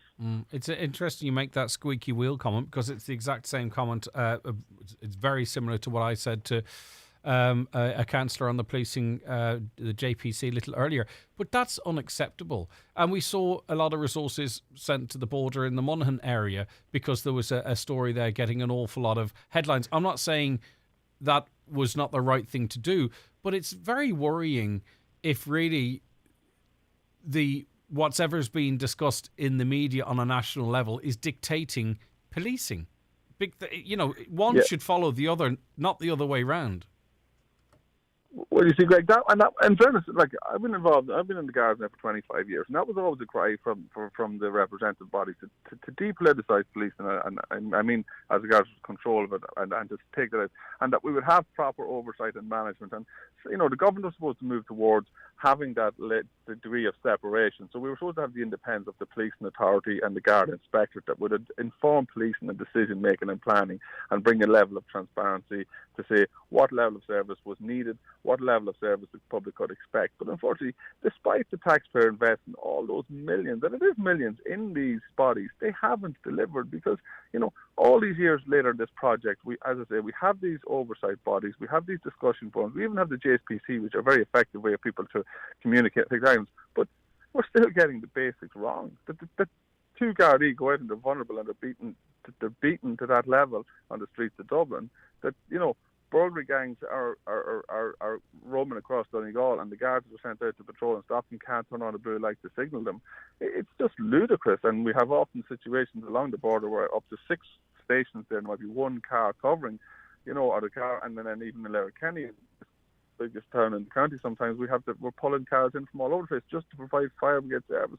So, the taxpayer needs to say, is the money being spent on the fringes of policing really effective, when what needs to be done is we need to put the money into frontline operation, the real policing, the stuff that the boots on the ground and the services that the people need when they pick up the phone and dial 999, or they're concerned about their teenagers going out socialising as to whether there's going to be drugs.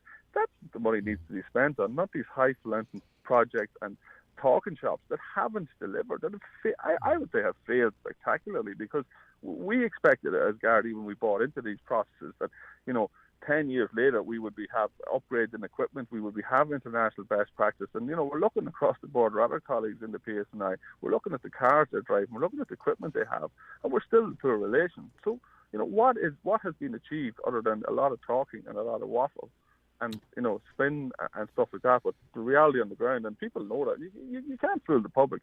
People know they don't see the guards out there. Rural stations in Donegal, some of them are officially open, but there's no guards in them. But the problem is it's the frontline Gardaí that feel the wrath of this, because we know there are the sort of Garda sentiment studies that are done, and the last one I saw, it was going in the wrong direction, and that's not the fault of frontline Gardaí. All right, Brendan, listen, thanks as always for your time. I appreciate it. Okay. All right, take care of yourself. Brendan O'Connor, President of the GRA. Are you enjoying the World Cup? Are you watching the World Cup? I know some people are actually avoiding it altogether because of the situation in Qatar.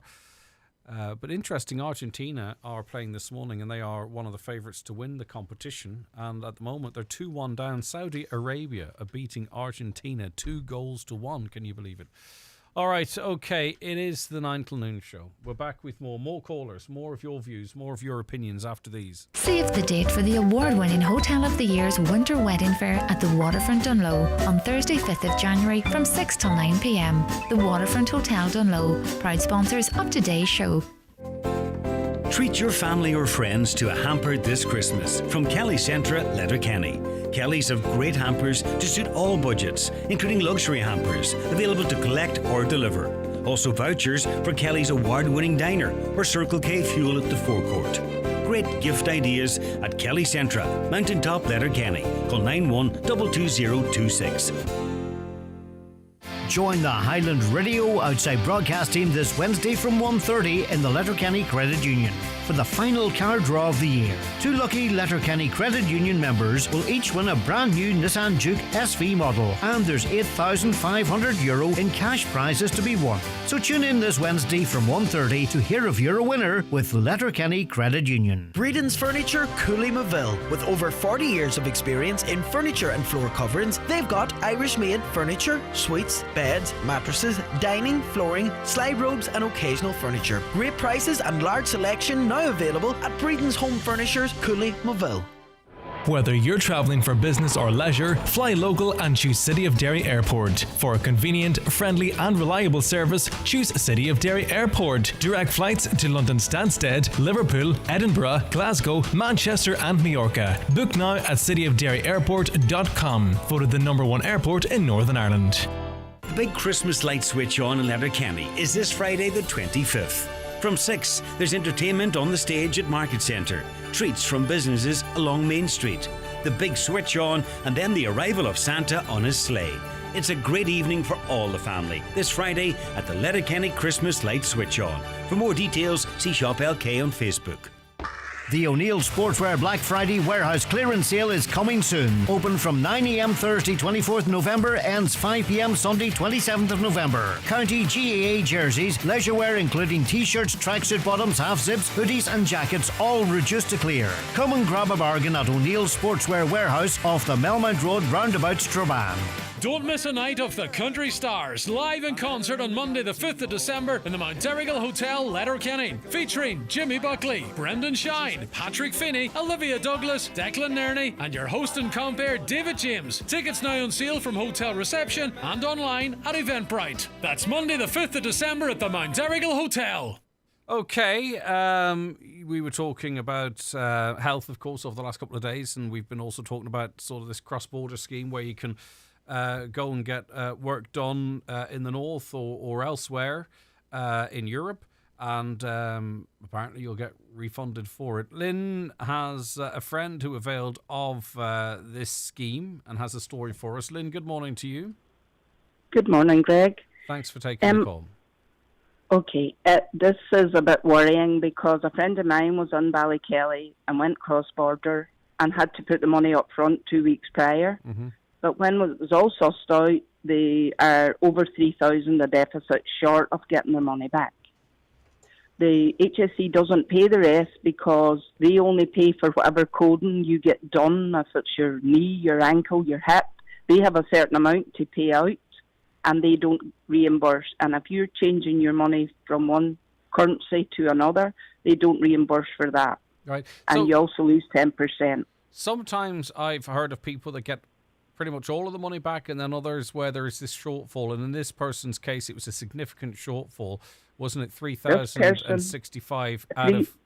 So £3,065.77 because it was a private hospital and they had to pay the difference in the sterling.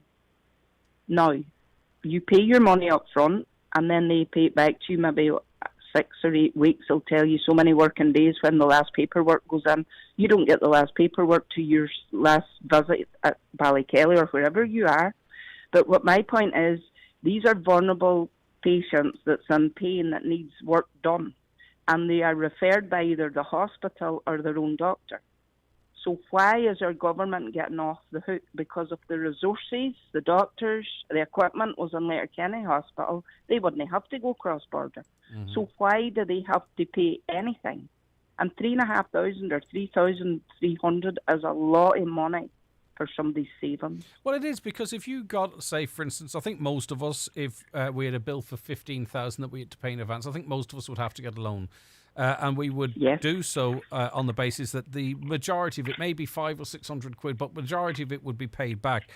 And so you might have a person, I don't know if this is an older person or if they're in work or whatever, and we don't need to know, but that person could be left then with a loan for €3,000 that's not budgeted for. That might take up much of a pension or whatever other income they might have coming in. So it would... Well, as I say... Yes, Greg, most of this is their people's savings, and because they're in pain, they're doing what they're told. But it's a referral. I'm talking about a referral to Ballykelly after 2.5 years waiting on a waiting list. And why should anybody be out money when your doctor is referring you to that hospital because they can't be seen in Letterkenny? Of course. So it's the government again getting off the hook. Yeah, of course, Lynn. So in the process, right, where was the miscommunication between, and let's round the figures off if that's okay, where was the miscommunication between the operation being 15,000 and only £12,500 coming back? Like, at what point were you, or was this person not informed that there would be a shortfall? Like, how did this end up coming as a surprise? So they're supposed to take 10% off. One person you pay your fee, right? And I think it was 320, and I think 170 came back. You didn't care about that. That was your consultation, right? Then they went back in a second time. Then you have to pay the money, but you sign a letter to say that this operation is getting done, and it's code CXY. I'm just using that, and it costs X amount. And you sign that form. But the people that's in there that's no glasses on or anything is signing the form. You know, they just push the form in front to sign. Yeah, but at some point, do you not go to the HSC, right, and you say, I'm going to a private hospital in the north and I'm getting the operation code CXY. They say it'll cost 15 grand. How much are you going to, how much will you refund me? Does that not happen? Oh, they send a letter out to say you'll be refunded X amount after your last visit, right? But you don't know anything about the codes, you know. Right, okay. Until your last visit, that the doctor was code. They have to... Ballykelly sends a letter off to the cross-border person, and then they send it back to Ballykelly, and then you sign it at your next visit. Mm-hmm. So, right.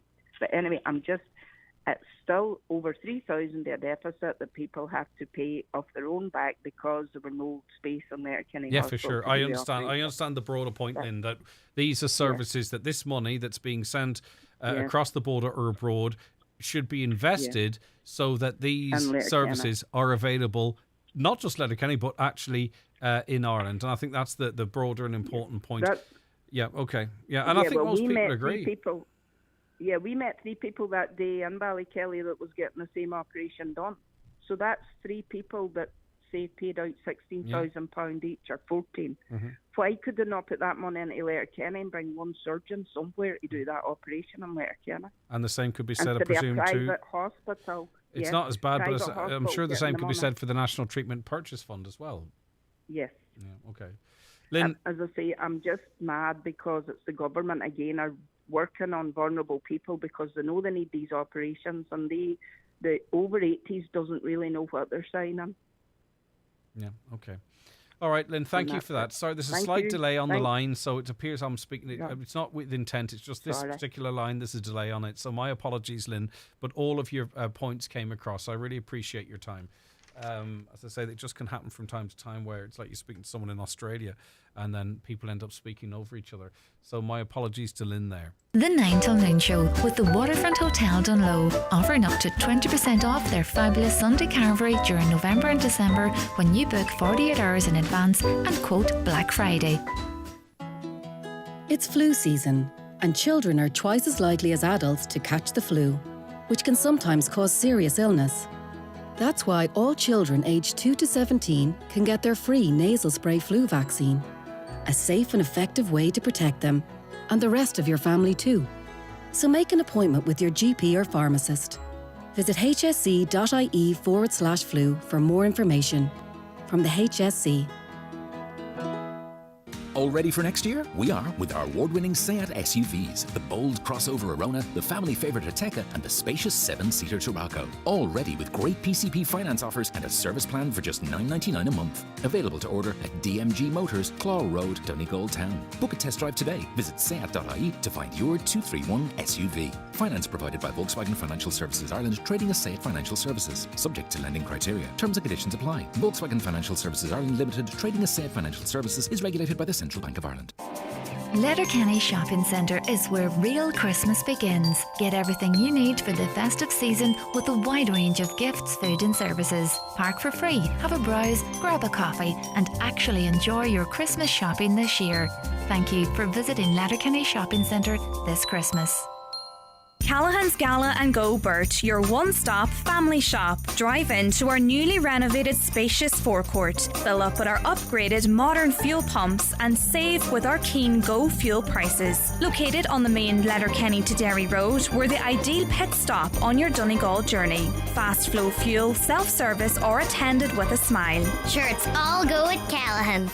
Hello, Antiseptic here, and it's Panto time again. Get your tickets now for the Buck Drama Circle's pantomime Goldilocks and the Three Bears at the Ballarat Centre in Ballybuffet from November 25th until December 10th. Tickets are priced from €12. Come along and see me and the rest of the gang and get your Christmas off to a magical start. Call the box office now on 074 9131 840. Oh, it's going to be just right.